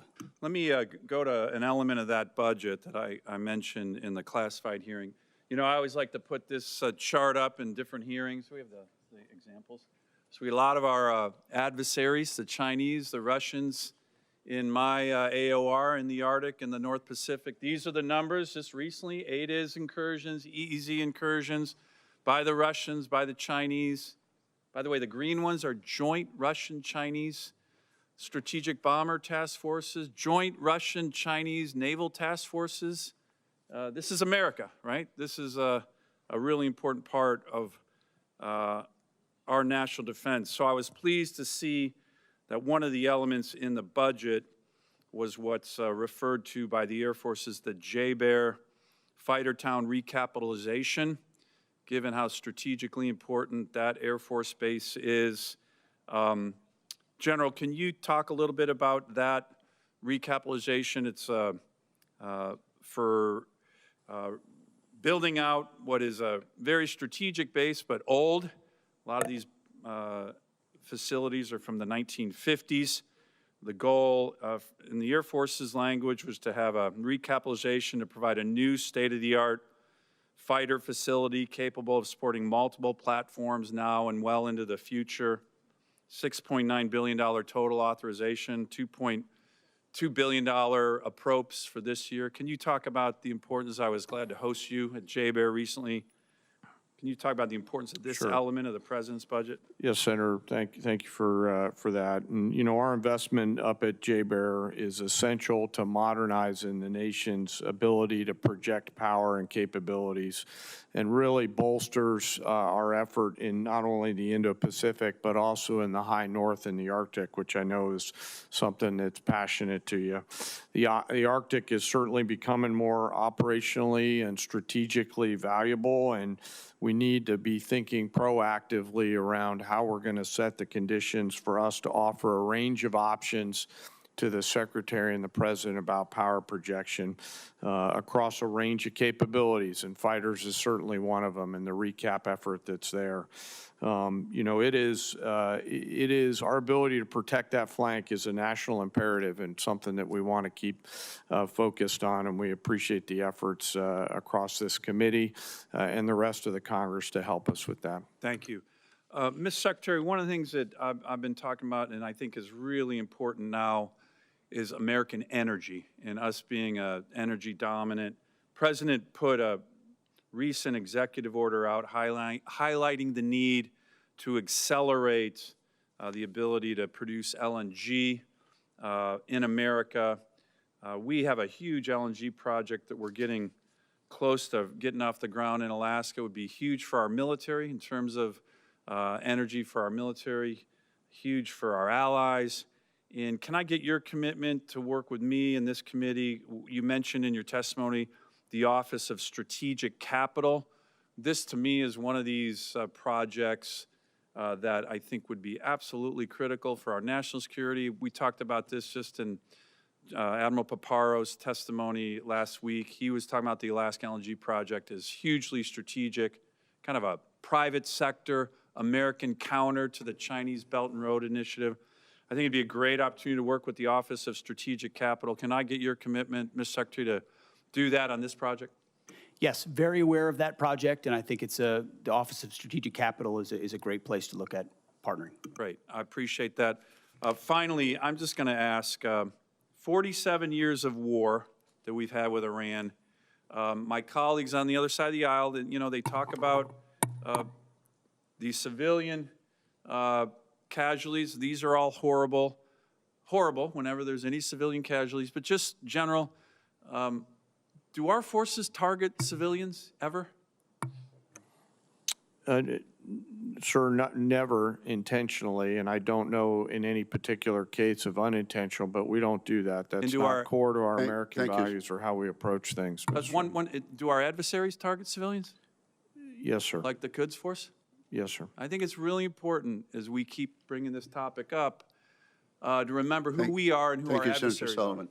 Senator Sullivan, do you ask unanimous consent to have the two exhibits added to the record? Yes, sir, Mr. Chairman. Without objection, that will be done. Senator King. Thank you, Mr. Chairman. We've had a lot of discussion about Iran. I'd like to talk about several other aspects of the budget. The first is the way the budget's been constructed. Ever since I've been here until last year, we've had bipartisan budgets and bipartisan National Defense Authorization Acts, and passed by majorities. I voted for all of them. And all of a sudden, in this year, 25% of the budget is essentially out of the process and will be passed presumably through some kind of reconciliation, which is by definition a partisan exercise. Mr. Secretary, why not all those items, housing or Golden Dome, whatever, why aren't they in the regular budget? Why do we suddenly have a two-part budget where this committee and the Congress generally has oversight and input to a process where a quarter of the budget is essentially a slush fund? Well, Senator, I appreciate the question. I wouldn't characterize a quarter of it as a slush fund, but I recognize that we see it as in totality, as a $1.5 trillion budget. But why the Multiple separation? Why the two pieces? multiple Why not just a vehicles. regular As you budget? know, there are multiple dynamics that play into why there are multiple vehicles, but we are fully committed with working to the committee to ensure that the right vehicles are utilized to get precisely this amount, 1.5 trillion. Why should we, you didn't answer my question. Why are there two pieces? Why not? For time immemorial, we've done budgets here. We've never, to my knowledge, we've never used this reconciliation process for a defense budget before. What's going on? Why not My put it in the understanding regular of budget? the reason for the vehicles is to ensure we actually get to 1.5 trillion, which is the most important bottom line. The most what you're important worried bottom line is that top line of 1.5 trillion to fund what we need, and we think this process is the most effective way to get there, Senator. Well, what you're really saying is we don't want to deal with that pesky Congress and their appropriation process. I think this is significant, Mr. Chairman, that we're basically abdicating a quarter of our responsibility in terms of this budget. Let me move on. One of the factors of this budget that hasn't gotten any publicity is that there's zero funding for Ukraine. That's correct, isn't it, Mr. Hurst? That's correct. There's no USAI funding in this budget. And there was 400 million that was appropriated last year by a bipartisan, bicameral act of Congress. What's become of that money? My understanding is not a dollar of it has been dispersed. It was released very recently, and again, we got these funds, I believe, in March. And it takes time for funds to flow through the department, but it's going to get put to work very shortly. We're going to work with the UCOM commander to make sure we use these funds in the most appropriate way possible. I didn't want Senator Sullivan to be the only one with an exhibit. This indicates what's happened to our support for Ukraine over a period of years. The orange bars are U.S. support. The blue bars are Europe. As you see, Europe is 99% in the year 2026. Same thing with humanitarian and other aid to Ukraine. And yet this is, I believe, an existential struggle for the future of democracy, where we had an aggressive country invade a neighboring country without any justification whatsoever. And by the way, that invading country is the major winner so far of the war in Iran. They've gotten, the estimates are $40 to $80 billion of additional revenues from oil and the relief of sanctions as a result of the war in Iran. Secretary Hegseth, why are we abandoning Ukraine? Senator, if you would hold that chart back up, Yep. I think that's a beautiful chart. I think that's exactly what we want. We want Europe stepping up and funding and shouldering the burden. They are rich countries worth 20 trillion versus an economy of 2 trillion. Europe can step up, Europe can fund it, and they have through our Pearl Initiative and through our European Command. That's exactly what the American people want to see, is other countries stepping up and funding that. If it's that important to Europe, which I understand why it is, and the incursion of Russia and the bravery of the Ukrainians, then European countries should pay for it, and that's exactly what that chart says, and that's the administration policy. So we don't have any interest in what happens in Ukraine. Is that what you're saying? It's only the Europeans? I'm saying the threat is far closer to rich and capable countries in Europe, and they should step up to lead the charge, and that's why that chart is a good thing to see. They have stepped up, but I think the American people should understand that we've stepped back, in fact, stepped back to the point of abandoning. This is a war that never would have happened under President Trump, and he supports ending it through a deal, and he's pursued that. So far, it hasn't happened. I'm out of time. I want to talk about DTOs, who designates, but we'll take that up later. Thank you, Mr. Chairman. Senator King. Senator Schmidt. Thank you, Mr. Chairman, and it's apropos that I'm following my friend from Maine. Missouri and Maine came into the union at the same time, but we couldn't disagree more on this particular point. We may have to separate here. I actually think it's interesting that Ukraine just came up, because we've heard from my colleagues on the other side discussion about the cost of what the ongoing American effort. There was never a discussion about the $200 billion we were sending to a foreign country that's not even in NATO. Never. In fact, when amendments were offered for independent audits of how that money was spent, there was bipartisan opposition to that kind of oversight. So I find it really rich now that there's a complaint that we're not spending money on Ukraine. And by the way, $30 billion for salaries for bureaucrats, pensions and social safety net programs, and government operations to keep the state functioning during wartime. That's where American tax dollars were going, $30 billion for bureaucrats in Ukraine. And we just heard a speech for more money for Ukraine, yet the $1.5 trillion for this country is being balked at. I mean, I've seen Ukraine flags all over this Capitol for 3 years. At the same time, the same people call the President of the United States of this country a Nazi. So forgive me if I feel like we've lost our bearings a little bit. So I'm all for the America First agenda. I'm all for us realigning our priorities. I'm all for the national defense strategy that says our core strategic interests are the homeland, the Western Hemisphere, and the rising threat in China. And that means our European allies should step up. If Vladimir Putin is truly some existential threat and the next Hitler that's going to roll through Europe, you would think, by the way, he can't take Kiev, so you can't have it both ways. He hasn't made it to Kiev. But they would step up. And we better start demanding that, because if we want to meet the challenges of the 21st century and China, our priorities, our focus has to be somewhere else. It doesn't mean abandonment. It just means a true partnership with our European allies, who for a very, very long time have not stepped up. I want to ask you, Mr. Secretary, in your first year, one of the things I think that's really gone towards this morale and recruitment boom that we've seen through your leadership and President Trump was finally taking on the sort of cultural Marxism that had taken hold from the highest levels of leadership, from the President of the United States to your predecessor, this obsession with DEI. Could you just walk through maybe the worst example that you saw and a way that you addressed that and how it was affecting morale? Well, thank you, Senator. First of all, I want to fully associate myself with the first 2.5 minutes of your comments, and I appreciate that perspective very much so. I would note $30 billion for bureaucrats in Ukraine is more than the bill that we've talked about today for a existential and critically important war to ensure that Iran doesn't get a nuclear weapon. That's worth noting. I haven't talked about it as much in these hearings because this is a budget hearing about $1.5 trillion that's historic and significant. But underwriting the change that we've seen at our department was a laser focus on getting back to basics. And the key word to that is merit. We had a department that was obsessed with gender, ideology, and race, diversity, equity, and inclusion. In fact, the mantra you would hear dripping from the lips of generals and with a serious look on their face was, "Our diversity is our strength," which is the single dumbest phrase in military history.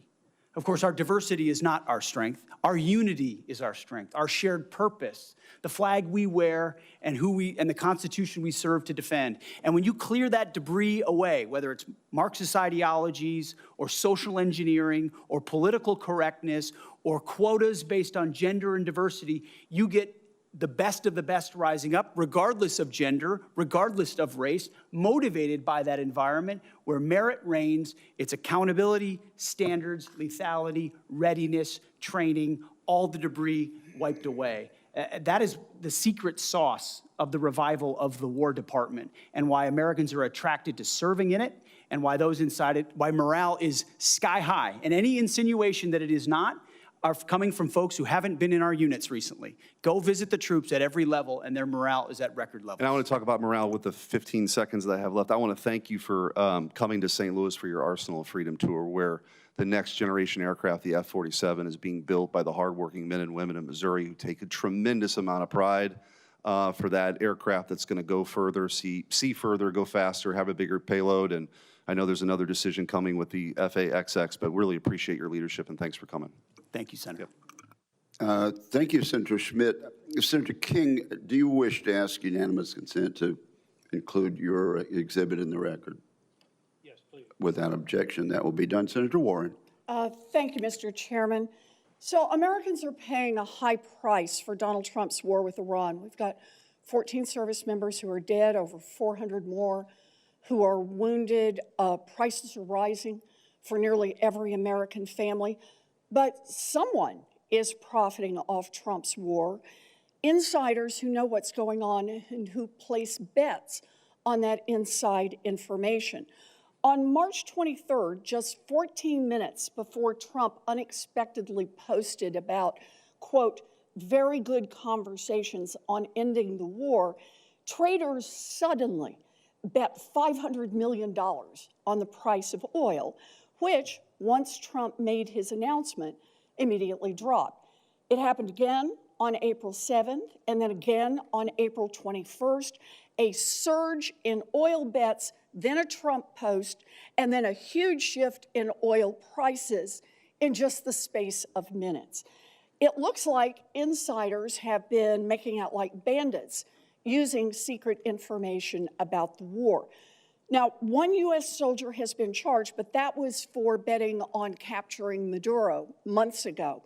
Not a single person has been charged in the many, many, many trades over the Middle East war. So, Secretary Hegseth, do you have any explanation for these perfectly timed spikes in trading activity other than insider trading? Senator, all I can tell you is that everything we've done in our department, everything we've done with information, in working with the White House and across the interagency has been completely above board.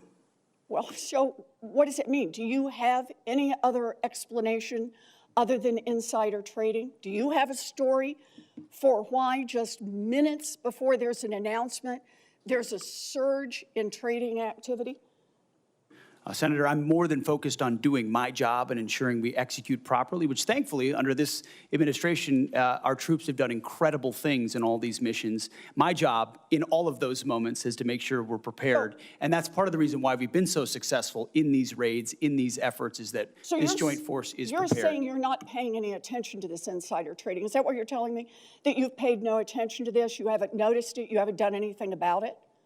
What I'm saying is we're focused on our mission of executing for the American people, and what happens in markets is not, in betting markets is not something we're involved in. What happens in betting markets doesn't matter to you, even if the information may be coming from insiders in your office?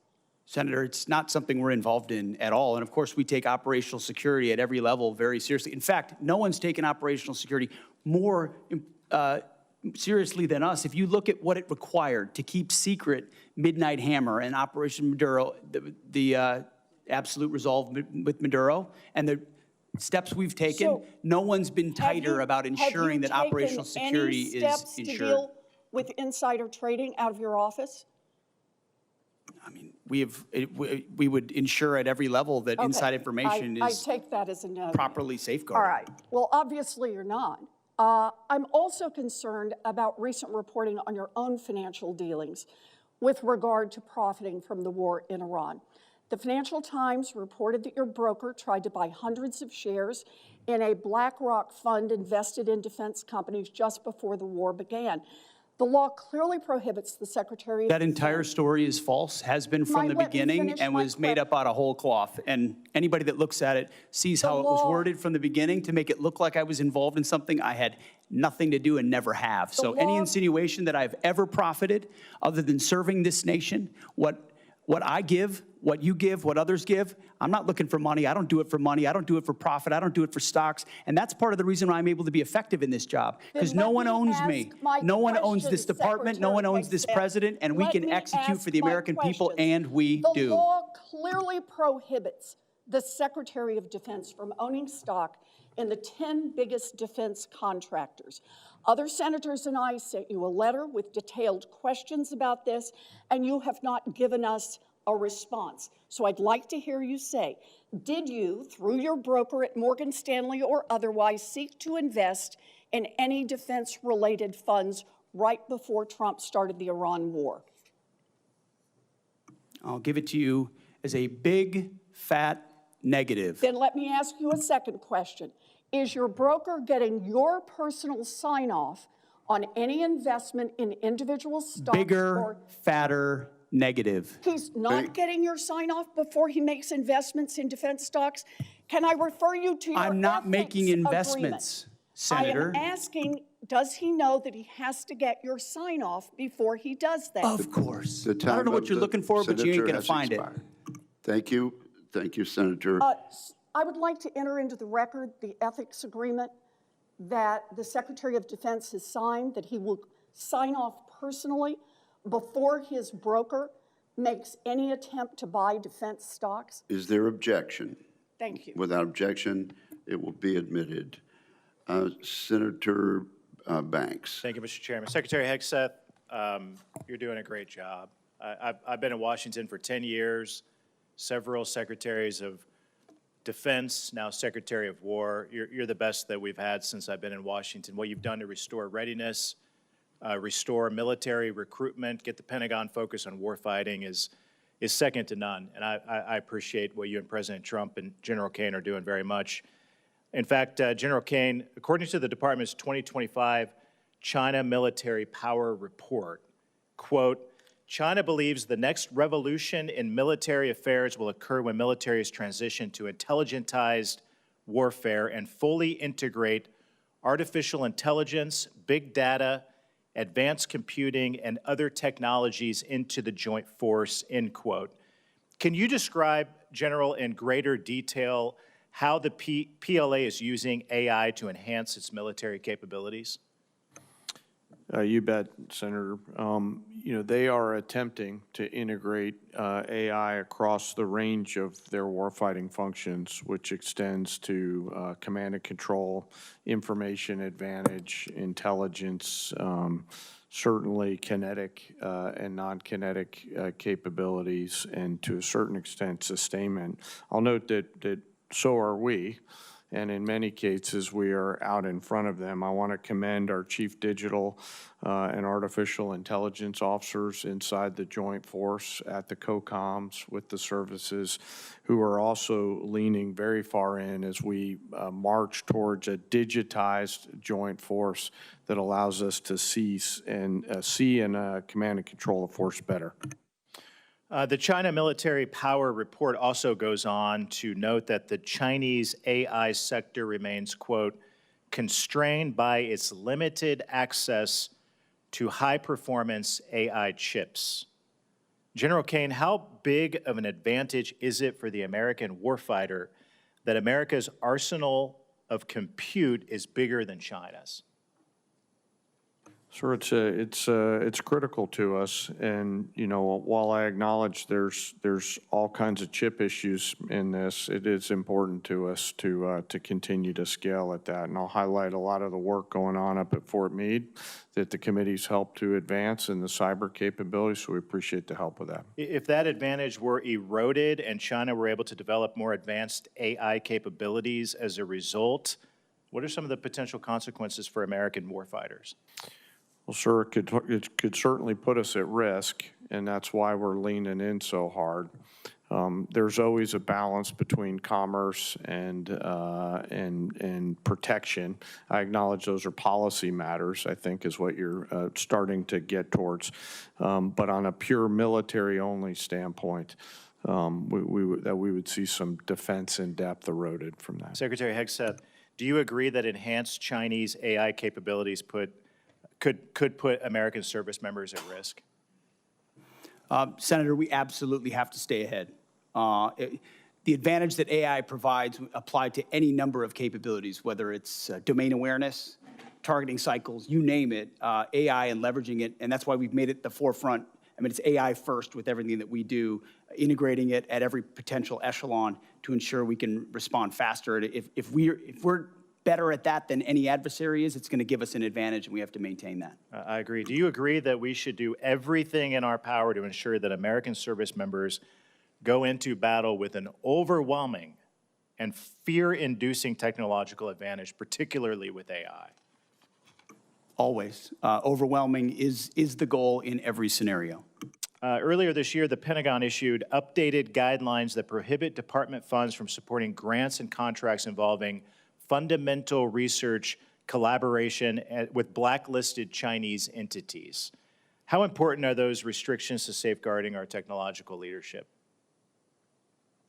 Have to have them, especially when you look at the power of models and all of those things. If you have connections to entities that could have connections to your adversary, and you can have degradation of your advantage. Again, this is where I appreciate your leadership, Mr. Secretary, which has been second to none. And I know that you will work with Congress to help codify those restrictions and encourage taxpayer dollars to never advance the capabilities of our enemies and our adversaries. I appreciate both of your leadership.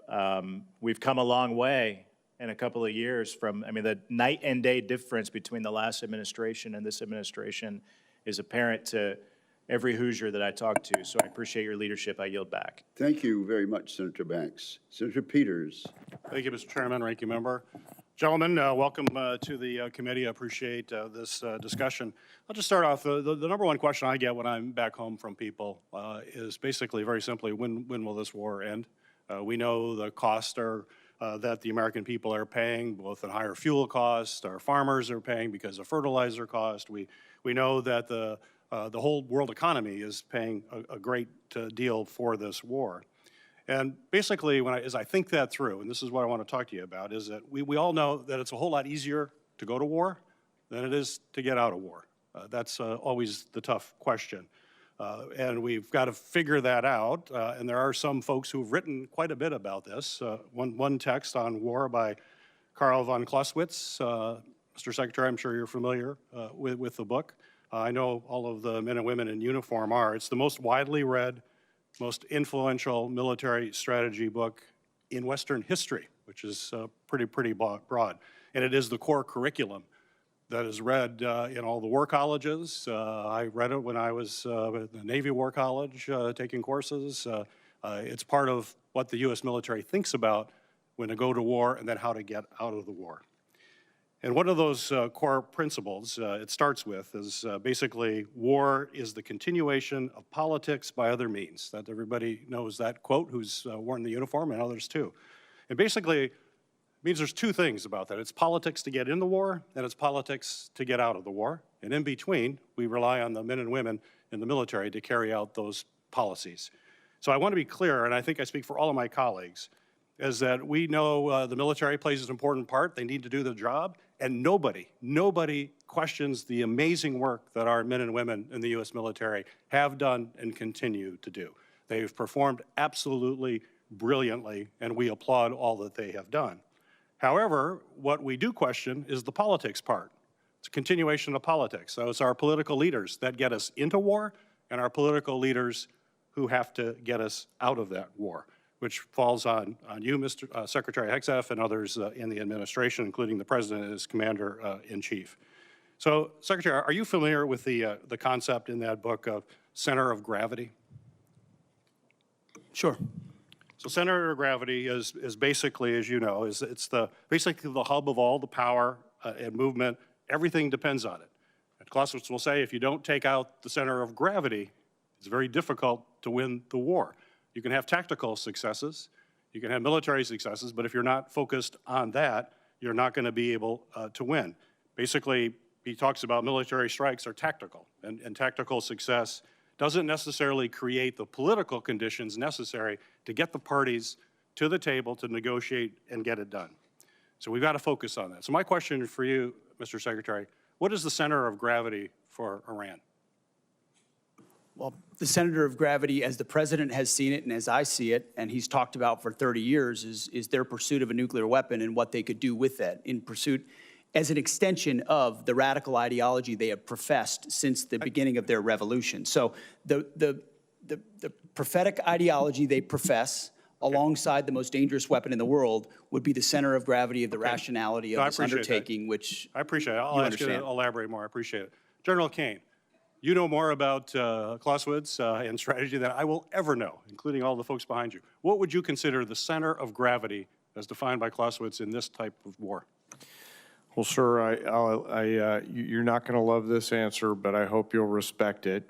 War is politics by any other means. Right. And the political side of that necessitates that our political leaders determine what is the center of gravity associated with that. From a military-only perspective, there's a variety of things academically that we could look at for center of gravities, from leadership to will to capabilities to intent. But I'll defer to our political leaders to determine that's what fine. that is. That's fair. I don't like it. You're right. But I know, and sir. I know you know the answer to that, and you're just not telling me. Well, but I get why you're doing that. my inner but I would marshal. say, you know, other observers say that basically it's not the leader. Usually, if you take out a leader, that doesn't necessarily make the changes, that in Iran's case, it's probably the Islamic Revolutionary Guard. That's the center of gravity. They're the ones that control the country, and they're very diverse to do that. The Americans' center of gravity is probably our economy and our ability to maintain public opinion support. We already know the public isn't there. We know the impact to our economy. And central to that is the leverage. And I'm running out of time here, but the central of leverage is the Strait of Hormuz. That is bottom line. We have to open that up. We have to take that away from Iran. The fact that we haven't done that yet, and we're 60 days in, we're just now bringing minesweepers from the Pacific in there. We have some unmanned opportunities, but we've got to have the capacity to do that. It was clear, even if there was a plan to keep the straits open, it was not going to be implemented because the assets were not positioned in a place to actually open the straits. If they were, it would have been, we would have seen those happening right now. We're not. So we're missing the point here. The center of gravity is going to be bringing down the government of Iran in a way that they will want to have a peace treaty so we can protect our country from having nuclear weapons pointed our way. But the center of gravity is going to be, in a lot of ways, is going to be focused on what happens on the straits. And Mr. Secretary, we've got to see action a whole lot sooner in the straits. The world community needs it. We're not going to bring this war to an end until we seize control of the straits in a way Which that in opens part them is back why up. we have a blockade that has been impenetrable for the Iranians because they don't have a conventional navy to contest it, which Well, means we control the straits. The time of Senator Peters has expired. Let me observe that I very much appreciate the senator from Michigan suggesting ways in which our effort in Iran could be more successful. I do appreciate that. And let me also observe, Senator Kaine, that civilian control goes back well beyond Marshall. It goes back to George Washington, who was wise enough to resign his commission to the elected membership of the government at that time. Senator Sheehy, you are recognized.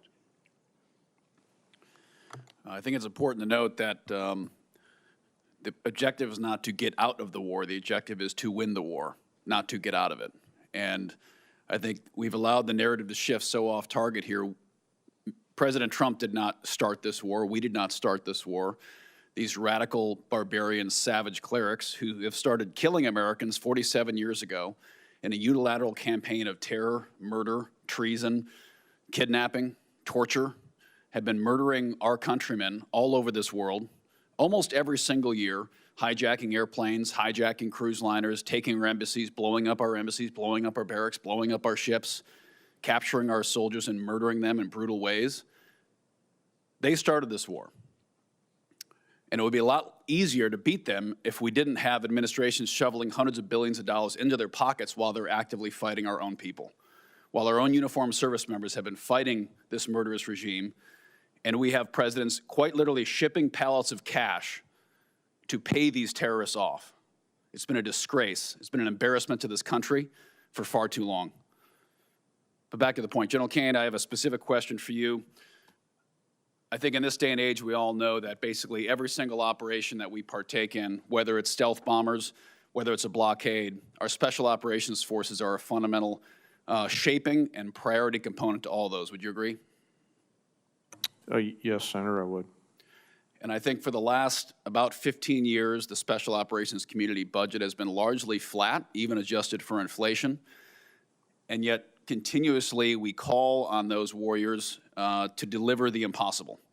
And they pretty much do. We were reminded just a few weeks ago, even after the amazing Maduro raid, when we had to rescue one of our F-15 crewmen, yet again, our community came up and did something that probably most people thought wasn't possible. And they did an amazing job. But we cannot continue to call on a tiny fraction of our military to carry such a heavy load and to have such an op-tempo without the appropriate resources. So I'd like to hear your thoughts on how we can not just increase the budget, but make sure we're shaping their budget in a way that ensures that those warriors are getting the direct support for training and sustainment, but also the platforms that they need, from mini submarines to unmanned aircraft, to manned aircraft, and the platforms that are very unique for their mission are furnished and deployed rapidly. So I'd like to talk about the percentage increase of SOCOM's budget, how we affect that, and how fast we can do it. Well, sir, I'll just highlight my gratitude and appreciation for the entirety of the SOCOM Joint Force at Echelon and the work that they do. You know, I'll leave the budget numbers and the increase percentages to my civilian leadership, but echo to your point, the exponential return on whatever investment they give. These are incredible entrepreneurial leaders at every echelon who do great things as the lights dim, as I say that. So hopefully they'll see that as a nod towards them. But I'll defer on the budget allocation numbers to the comptroller, sir. First of all, I want to second completely your opening remarks, and that's certainly our view as well. On the SOCOM budget, I'm gonna say I think we need to increase what's in this budget, and I've heard from multiple people about that. In fact, that if there is a supplemental, I actually just wrote a note to Jay about it. I think SOCOM, given the op tempo, given their direct participation in so many of these historic aspects, SOCOM should be part of that supplemental as well. Makes complete sense. Who's been shouldering a huge part of the burden? Special Operations Command. So whether it's a supplemental or this budget, I fully agree, and I think we need to invest more. Great, and I'd ask that particular care be given. The era of beards and guns and kicking indoors, as much fun as that was for all of us, it's coming to a close, and we're going to be going back to our roots as specialized commandos, whether it's undersea, Arctic, airborne operations, and as we all became kind of one joint soft force during GWOT, quite frankly, that was an easier problem to resource for, to budget for, and acquire for. It's going to be a lot harder now when our operators go back to their service corners and needs platform-specific technologies and training. Submersibles, aircraft take years to acquire, years to specify. It's not just buying more ARs and body armor and ammo and sending them downrange. So I think we have to think about the SOCOM budget a little differently than we have for the last 25 years and make sure we're programming in a way that it's sustained and is protected. Thank you. Thank you, Senator Schmidt, for that insightful exchange. Senator Kelly. Thank you, Mr. Chairman. Gentlemen, thank you for being here. Secretary Hegseth, safe to say that our weapons like SM-3s, Tomahawks, Patriot missiles have capabilities that are unmatched. That's why they cost a lot, take a long time to produce. Your budget requests $31.8 billion to expand production capacity for critical missile stockpiles. Is that correct? 31.8? I'm looking at $53 billion for munitions acceleration over 14 critical munitions, of which the ones you listed are a part. Okay, so I believe 53. more than that. Yes, sir. More than 20 billion more. So we've been working together to grow the industrial base because we're all worried about how our stockpiles would hold up in a conflict against China. Since the start of this war, you've made it a point to highlight the number of strikes the U.S. military is carrying out, citing that more than 13,000 targets had been struck as of April 8th. On March 2nd, you said, and this is a quote, "This was a massive, overwhelming attack across all domains of warfare, striking more than 1,000 targets in the first 24 hours. On March 10th, you said, "Yet again, our most intense day of strikes inside of Iran." On April 6th, you said, and this is another quote, "The largest volume of strikes since day one of this operation." Your department has released video after video of things blowing up. None of us doubt the strength of the U.S. military and their ability to do hard things. I understand that better than anybody. The questions we should be asking and answering are, what does this cost us and what does it achieve for the American people? Many of these strikes use our best weapons, and we're using a lot of them and a lot of interceptors. Open source reporting has estimated that the military has used an outrageous number of Patriots. I'm not even going to say the numbers, but a lot of Patriots, a lot of THAAD rounds, JASSM-ER, Tomahawks, very expensive, exquisite. We can't make these munitions overnight, and it's clear from your budget request that you know that. Can you tell us how many years specifically is it going to take to replace these systems? Senator, thank you for the question. I would defer to the comptroller on the amount, because I think it's a lot higher than 53. If you look at long-range fires, JASMs, LRASMs, Tomahawks, we're looking at 238 billion. Okay, We're a looking lot. at 40 billion for hypersonic. So I actually think it's closer to 330 billion in munitions. Okay, how many Ultimately- years to replenish? That's the question. I think that's exactly the right question, too, Senator, because the time frame we were existing under was unacceptable. Okay, well, and tell what this me- budget does, months and years, fast. Years? I mean, we're building new plants in real time. So that just to will replace what we have 2x, expended. I said months. And then you said years. It depends on the weapon system, but 2 to 3, 4x of what we have today. So Okay. yes, we're dealing with a reality under the previous administration of what they sent to Ukraine and what they allocated Okay, elsewhere. I got it. So And we we're fired rapidly doing years it quickly. worth of munitions. And it is clear that these are being expended to try to achieve some objectives. That was the plan. But, Mr. Secretary, this war is stuck. The Strait of Hormuz is closed. The Iranian regime is in place. The nuclear material still in their hands. Americans are being crushed by higher costs. And it's not clear to them at all what the goal of this war is. So, I've got about a minute, and I want to go to another topic. I saw your hearing yesterday, and I'm going to give you one more chance to address a question here. It's my understanding that the definition of no quarter is that legitimate offers of surrender will be refused, or that detainees will be executed. Is that your understanding of the definition? The only entity that would kill detainees or target civilians is the Iranians, and they're the ones being crushed. So It's the Iranian military and their military capabilities. The question So, is, do I you disagree understand- completely with your articulation. No, do you understand the definition that I just read you? Because that's the definition from your department's Law of War manual. Is that your understanding? And I'm gonna just get to the point here. We fight to win and we follow the law, Senator. Okay, so your quote was, "We will keep pushing, keep advancing, no quarter, no mercy for our enemies." And yesterday, you did not clarify whether you stand by this statement. So I'm going to give you another opportunity to clarify if that is what you meant. Do you stand by that statement you made on March 13th? We have untied the hands of our warfighters. We fight to win, and we follow the law. Okay, so you're not clarifying. So you stand by that statement. So you're the Well- Secretary of Defense. The things you say matter.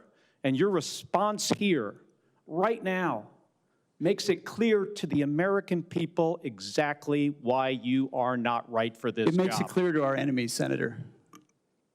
Thank you, Mr. Chairman. Thank you. Senator Sheehy has left the room, but it's been whispered to me that I just referred to him in the last exchange as Senator Schmidt. I don't know if he considered that a compliment or an insult, but I do correct that for the record. Senator Slotkin, I think you are next. Thank you. Gentlemen, you're here to ask for $1.5 trillion, 40% more than what we gave you last year, $1 trillion. And I agree with the chairman of this committee that the world has never been more dangerous and complicated. And regardless of whether we disagree on the reasons for getting into this war, I think we can all agree that we want our military to come out of it safely and successfully and as soon as feasible. The military has taken, the administration has taken military action in 10 different places in the world in 15 months, more than any president in U.S. history. I think President Trump has really become a foreign policy president. And many of those operations, were on the news for a couple of days, but then the American public didn't feel them. And I think the difference with this war with Iran is that the American public is feeling it in their pocketbooks. Gas in Michigan is $4.99 today. The cost of fertilizer, of airline tickets, things that are real to people. Secretary Hegseth, the president said that you were most keen on this war. He said that you were the most gung-ho about it. I think despite us all wanting to come out of this successfully, it is hard to miss that we are at the stalemate, that we don't control the Strait of Hormuz because shipping is not getting through. And we can block what they're trying to get through, but nothing is moving, and it's costing the American public. And I think that's a fundamentally different moment than the rest of the military action we've taken. Even in like Middle East 101 class, we used to talk about and run war games on the Strait of Hormuz. It's a strategic geography that the Iranians have. And I think it's just concerning to me that we can try and tell the American people that it's going great and we're killing it, but until the Strait of Hormuz is open, I don't think we can credibly say that with any seriousness. I think the question I have for you, though, is future looking, and it's our 2026 elections. The president has been very clear. He said in the State of the Union that essentially if his side doesn't win, then the election was rigged. He said that before the 2020 election. He's asked for voter rolls for 29 different states. He just asked for Detroit's votes or ballots. And we know that in 2020, he wrote an executive order that he didn't sign that said to the U.S. military, to the Secretary of Defense, you should go and seize ballots and voting machines. A few months ago, he said that he regretted that he didn't sign that executive order. So the U.S. military has never been deployed. You incorrectly said yesterday that they were deployed during different elections. Governors deployed them under their authorities, but the federal government has never put the uniformed military at our polls during World War II, right after 9/11. We've never had to do that. So Secretary Hegseth, if the president, who regrets not signing that executive order to the then SecDef in 2020, asks you to seize ballots or voting machines in states during the 2026 election, will you stand up for the Constitution and say no, or will you salute and do his bidding?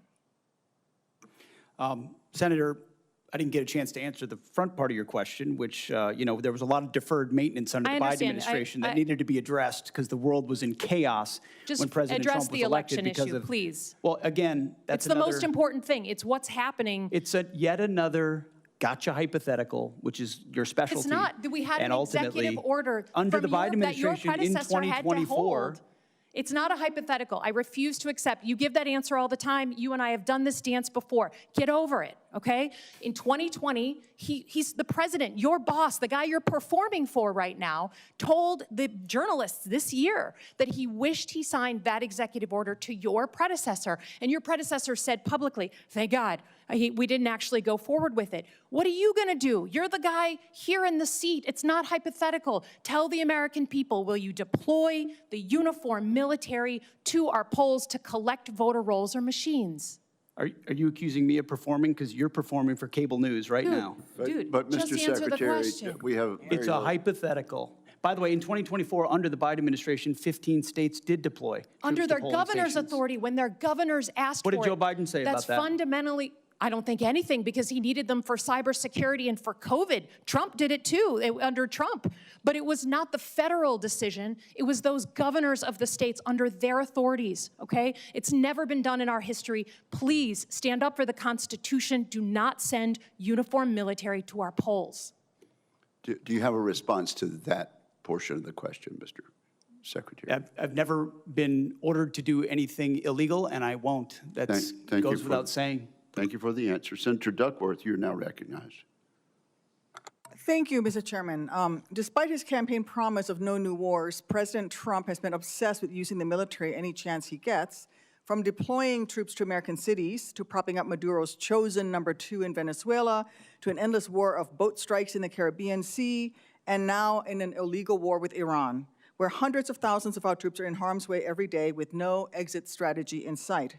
This administration hides bad policy behind the exceptional military operations and the valor of our uniformed personnel.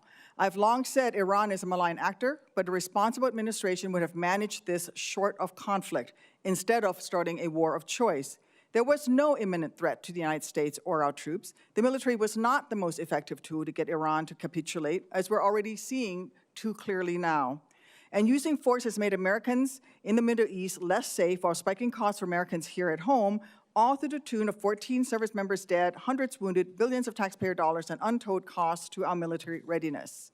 This administration claims to be focused on the warfighter, but President Trump told us when he announced a war from his luxury resort that he expected service members to die. Now, sadly, it's clear how unserious Trump is about his role as the commander-in-chief. His war within Iran has already reminded us how important it is to prevent a war, how serious it is to ask the military to wage one under poor strategic direction, how destructive a wide-ranging war can be for Americans, for our service members, and how difficult it is to actually end one once you start it. The incompetence and casual disregard for our service members' professionalism and sacrifice is, in my opinion, a scandal. General Kaine, can you tell us the status of the Iranian Revolutionary Guard Corps' Navy, the entity actively closing the strait? Senator, apologies, I was listening to you. I was just trying to write it down. No worries. They're mostly destroyed. CENTCOM continues to watch them. Not the Iranian Navy. No. The IRCG. Yes, ma'am. The smaller, I won't get into any classified materials, but the smaller, fast, and smaller boats, Boston whaler-sized boats, there's still some out there. Yes, ma'am. So this administration and the Secretary of Defense has been boasting about sinking the ships of the Iranian Navy, but let's call this what it is. It's misdirection. They want us to focus on the impressive number of large Iranian ships underwater to distract from the fact that they had no plans for the second Navy that Iran owns that has always been a hard problem to address by military force. The IRCG Navy, not the Iranian Navy, has been Iran's tip of the spear at the Straits of Hormuz, seizing vessels and threatening to target U.S. assets. Iran has long invested in this second asymmetrical Navy specifically to develop capabilities that would be difficult for conventional U.S. military forces to target. Iran's advantage was well known to anyone paying attention. I have no doubt that competent planners in the Pentagon raised their concerns about a quagmire in the strait to leadership. The question is why their leadership did not pay attention to this sound advice. Hubris is not strategy, and in war it costs lives. Even if the strait reopens, this administration has created a new, less safe world by initiating and then bungling this crisis and teaching Iran that it can charge $1 million a ship to transit the strait. It will take a long time for the global economy to bounce back to normal trade flows, and Iran has learned, again, that they can charge $1 million per ship, creating a new funding line for their malicious activity against Americans for years to come. And in the Indo-Pacific, I don't doubt that if the worst day comes, our military will step up to challenge and defend Americans and our interests with military force. But will they be asked to lay down their lives unnecessarily just because the White House was unready and incapable of preventing a crisis boiling over into a war in the Indo-Pacific? General Kaine, do you agree that the military would benefit from significant intra-agency planning by the Department of Defense on actions short of war that can be taken if a crisis occurs? Ma'am, I appreciate that question, you highlighting the importance of that. And we have really great relationships now on the joint staff with the interagency. I think our relationship in particular, I'll just pick CIA, I think it's the best it's ever been. We're really working hard to find the best of Title 10 capabilities plus the best of Title 50 to ensure that we deliver really entrepreneurial options for our national policymakers to do what you're talking about, Senator. All right, but I am concerned because during the recent NDS hearing, I laid out the very real ways that a crisis in just one of the dozens of flashpoints in the Indo-Pacific could be devastating for our service members, Americans, and our American economy. But since then, this administration has only further diminished DOD's ability to prepare for these crises. In fact, as many as 1/3 of the assets in the Middle East are originally meant to be in the Indo-Pacific. This war of choice is draining our military resources. We need leaders who do everything they can to ensure warfighters only fight when they have to, not because of one man's whims and a lack of bravery among the yes men he surrounds himself with. I thank you for your service, General, and I continue to look forward to working with you. Thank you, Senator Duckworth. Senator Rosen. Thank you, Mr. Chairman. Thank you, Ranking Member Reed. Thank you, General, for your service. Before I begin my questions for Secretary Hegseth, I have one brief, important question for General Kaine. General, as you've acknowledged at your confirmation hearing, service members who served at locations which another U.S. government agency deems contaminated, like the Nevada Test and Training Range, should have the same presumption of radiation exposure as DOE employees who served alongside them. But we also must ensure that DoD provides the VA with the records proving that these individuals served there. So this is a problem that DoD has the power to solve. I know we've discussed this. So General Caine, will you commit to ensuring parity for DoD personnel who served in locations that the U.S. government has already deemed contaminated, identifying those who served in such locations, and providing documentation of that service to the VA so that they can receive the veterans benefits that they have earned?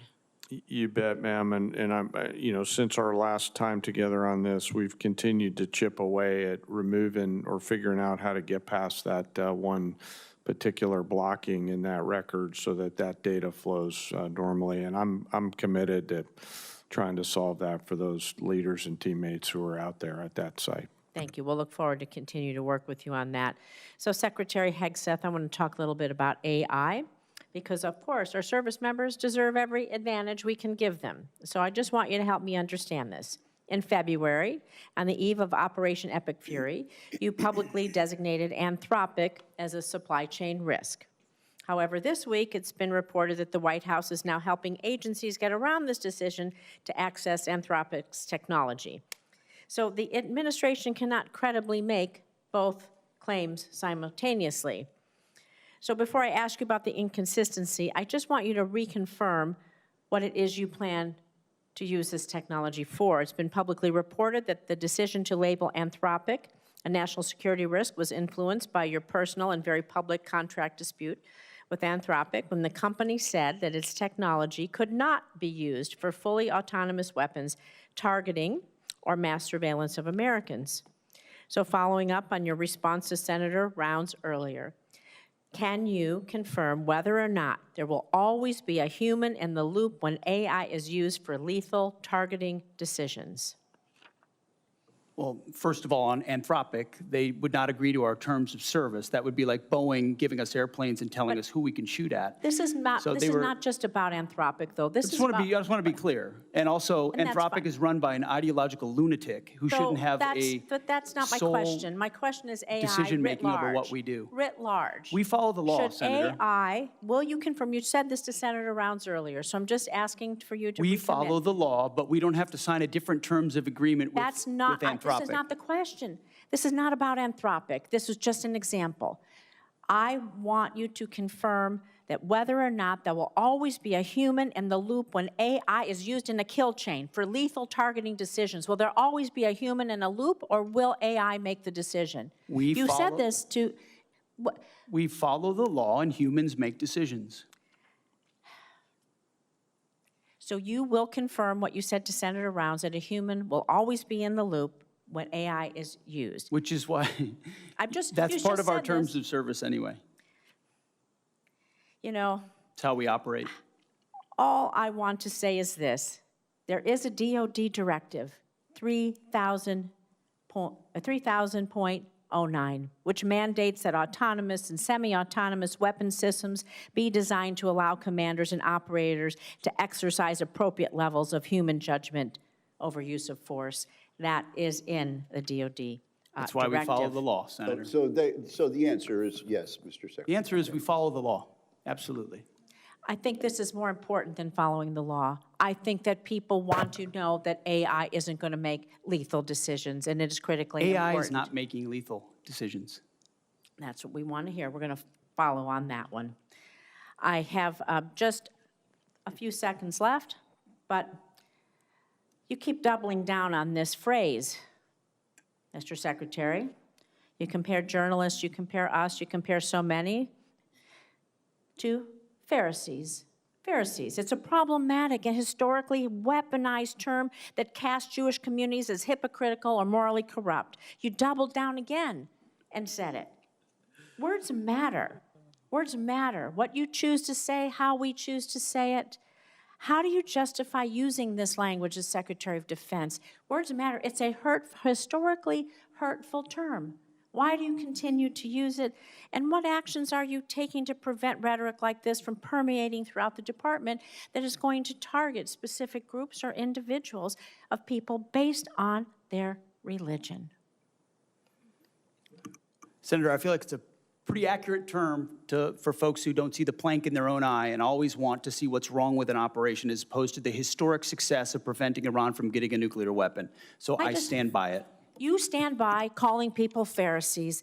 Sir, I cannot stand for that. That is wrong. It is not respectful to people, and I expect anyone who is in leadership in our country to be respectful and use respectful terms and not be an anti-Semite. Thank you, Senator Rosen. The chair and the ranking member have no second round questions. I'm told by Senator Kelly that he would like to ask a second question. Yeah, Mr. Secretary, so $1.5 trillion, 1.5 is a very round number. You know, if you're putting together a budget, you'd come up with, these are the problems we're trying to solve. This is the capability we need. These are the systems we have to buy.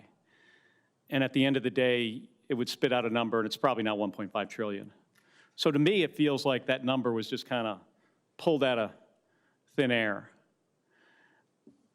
I took a look recently, and it seems that the defense budget of the rest of the world, I'm talking China, Russia, India, every Asian country, every European country, South America, everybody else is in the neighborhood, it looked like 1.7 to 1.8. So your request is approaching all defense spending from everybody else with the exception of us. That is a huge amount of money. You know, when I got here, you know, just 5 years ago, it was almost half of that. Through budget reconciliation, you've received a bunch of money to buy things, some of the weapon systems, you know, to resupply what we need. I'm just trying to understand, you know, like, where is all this money going to go? And if you've figured out ahead of time, what do you want to spend this on? And by the way, there are systems the president wants. You know, he saw last summer how effective Iron Dome and David's Sling were. And because of that, the president decided we're going to build our own version. We're going to call it Golden Dome because the president likes the color gold. We've seen that, see it in the Oval Office. We're going to call it Golden Dome, and it might cost somewhere between $500 billion and $1 trillion. I've heard those estimates. By the way, on that problem, I know a little bit about intercepting stuff in space. It's really hard. And the physics on this favors the offense. There's some things in that program that I think is really important that we do and try to figure it out. But space-based interceptors to hit multiple targets, and by the way, it's important how you size the system. So I'm trying to understand, Mr. Secretary, what kind of detail did you guys, did you work out like a detailed plan, and at the end of the day, it came out, oh, it just happens to come out to be $1.5 trillion? Senator, the exact amount is actually $1.535 trillion, and it was a product of a highly rigorous process throughout our department, from COCOM commanders to the services, with our comptroller, with our deputy secretary, with the chairman and myself, to ensure the budget reflects the realities of the world we live in and the capabilities we're going to need. And that's why there's $65 billion for shipbuilding, $120 billion for the defense industrial base, $331 billion for munitions, $44 billion for quality of life, $71 billion on our nuclear DIB. You name it, we're investing in it. And the biggest reason for it is the underinvestment of the Biden administration. I mean, what they spent on defense, the continuing resolutions and others, undercut the buildup that the President Trump had created. So yes, we're doing a lot of deferred maintenance here around the world and in our department, and this budget reflects it, and it's a commitment, a generational commitment to the security of the American people. And if the rest of the world won't spend on their defense, that's their fault. The American Department of War will invest properly to defend the American people, and that's what this budget stands for. I've always been supportive of defense spending in my entire time here. And after 25 years in the Navy, I want to make sure our folks have what they need. I think you should go back and take a look and see if there are places where we are making investments that we actually don't need. There are some systems out there. I mean, we're constantly looking and trying to balance, do we want, F-47, which I've been supportive of, B-21, also supportive. And then we want to make all these other investments in really inexpensive, low-cost munitions, because we suddenly realize that the expensive stuff, even through B-21, we can't really maybe not get close enough. But the whole idea behind B-21 and F-47 is we can penetrate further into the A2AD bubble. So there's some conflict there. So I'm just encouraging you to go back and see, if there are some systems where we can bring that number, the overall number down. Because as I look at what the department is trying to field, some of this stuff, in my judgment, and, I know others might have another opinion, some of this stuff we either don't need or it's not going to work. Thank you, Mr. Chairman. Senator Kelly, your time has expired. Let me just say, you have a great deal of expertise in the area of space, and we do look forward to your contribution as we mark up further legislation.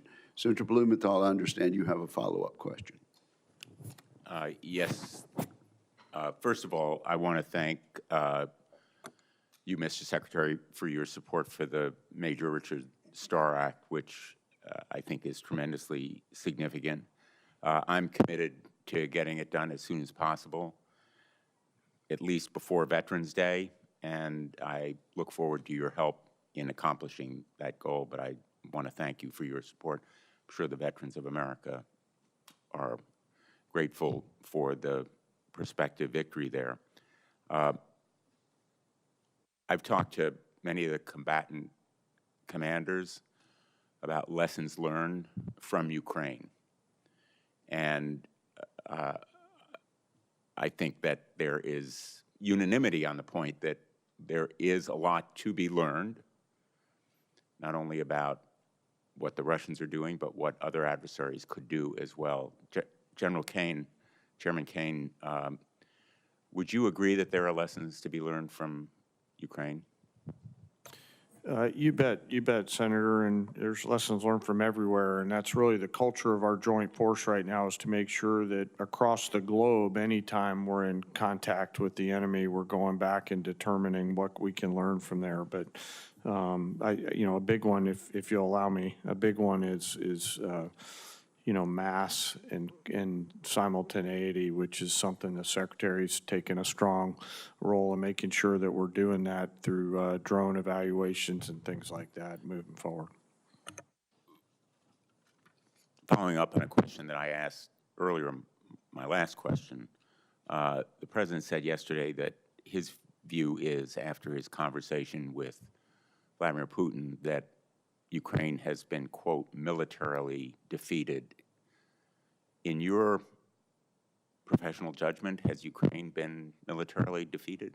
Sir, I haven't seen the President's quote, but I'll go back to something I started with, and that's the importance of me maintaining trust with a variety of people. And a president will make a wide range of comments and considerations as the commander-in-chief. You don't have to go too much farther. I understand the point that you're making. Yes, sir. Thank you. I appreciate it, Senator. In my view, Ukraine has not only not been militarily defeated, but the point that I was trying to make in the last exchange with the Secretary, there's a false narrative based on my last visit to Ukraine, which was my 9th, my conversation not only with President Zelensky, but with our own military on the ground, as well as our intelligence community. In fact, Ukraine arguably is winning. There is this false narrative, Russia's winning. Putin wants that false narrative to be our official narrative. I'm not putting words in your mouth, and you don't have to respond. I understand your reasons for not responding, but the American people should know that the President of the United States is undermining our security because Ukraine is holding the line against Vladimir Putin, who will keep going against Moldova, which I also visited on my last trip, against our NATO allies, and we still have an obligation under Article 5 to come to their defense, just as they did after 9/11, as King Charles so eloquently reminded us. And my view is, and this observation is hardly novel, that China is watching what we're doing in Ukraine. Would you agree? So I'd agree that China's watching everywhere and carefully thinking about what their force posture and approach will be. And I think they're learning a variety of things, to include the tenacity and grit of the joint force around the things that we've been ordered to do over the last year. But if they see weakness in our response to Russia in Ukraine, that will affect the deterrence of their possibly moving against one of our allies or partners in the Far East. Let me finally ask Mr. Hurst, your estimate of $25 billion, would you share with us what that estimate is based on? Yeah, we can work to get you a product with the details if you'd like. And finally, Mr. Secretary, is there going to be a report on the bombing of the school in the first day or so of the war? I know you were asked about it yesterday. I'm wondering whether you have a more detailed response that you can share with us. As I've said, that's under investigation at 15-6. A general officer from outside the chain of command has been reviewing it, and it's still within the parameters of the investigation. Will there be a preliminary report in the next few weeks, or do you have a time estimate? I don't have a time estimate for you, but it will be, it's right now within the parameters of the length of time that normally these investigations take. I'm asking because in your final response to Senator Gillibrand, you said that great care is taken to avoid civilian casualties, and it would be profoundly significant if that report were made available in a timely way to show, in fact, the commitment to avoiding civilian casualties and learning lessons from the mistake made there. Thank you, Senator Blumenthal. This concludes today's hearing. I'd like to thank our witnesses for their testimony. For the information of members, questions for the record would be due to the committee within 2 business days of the conclusion of the hearing. We are adjourned.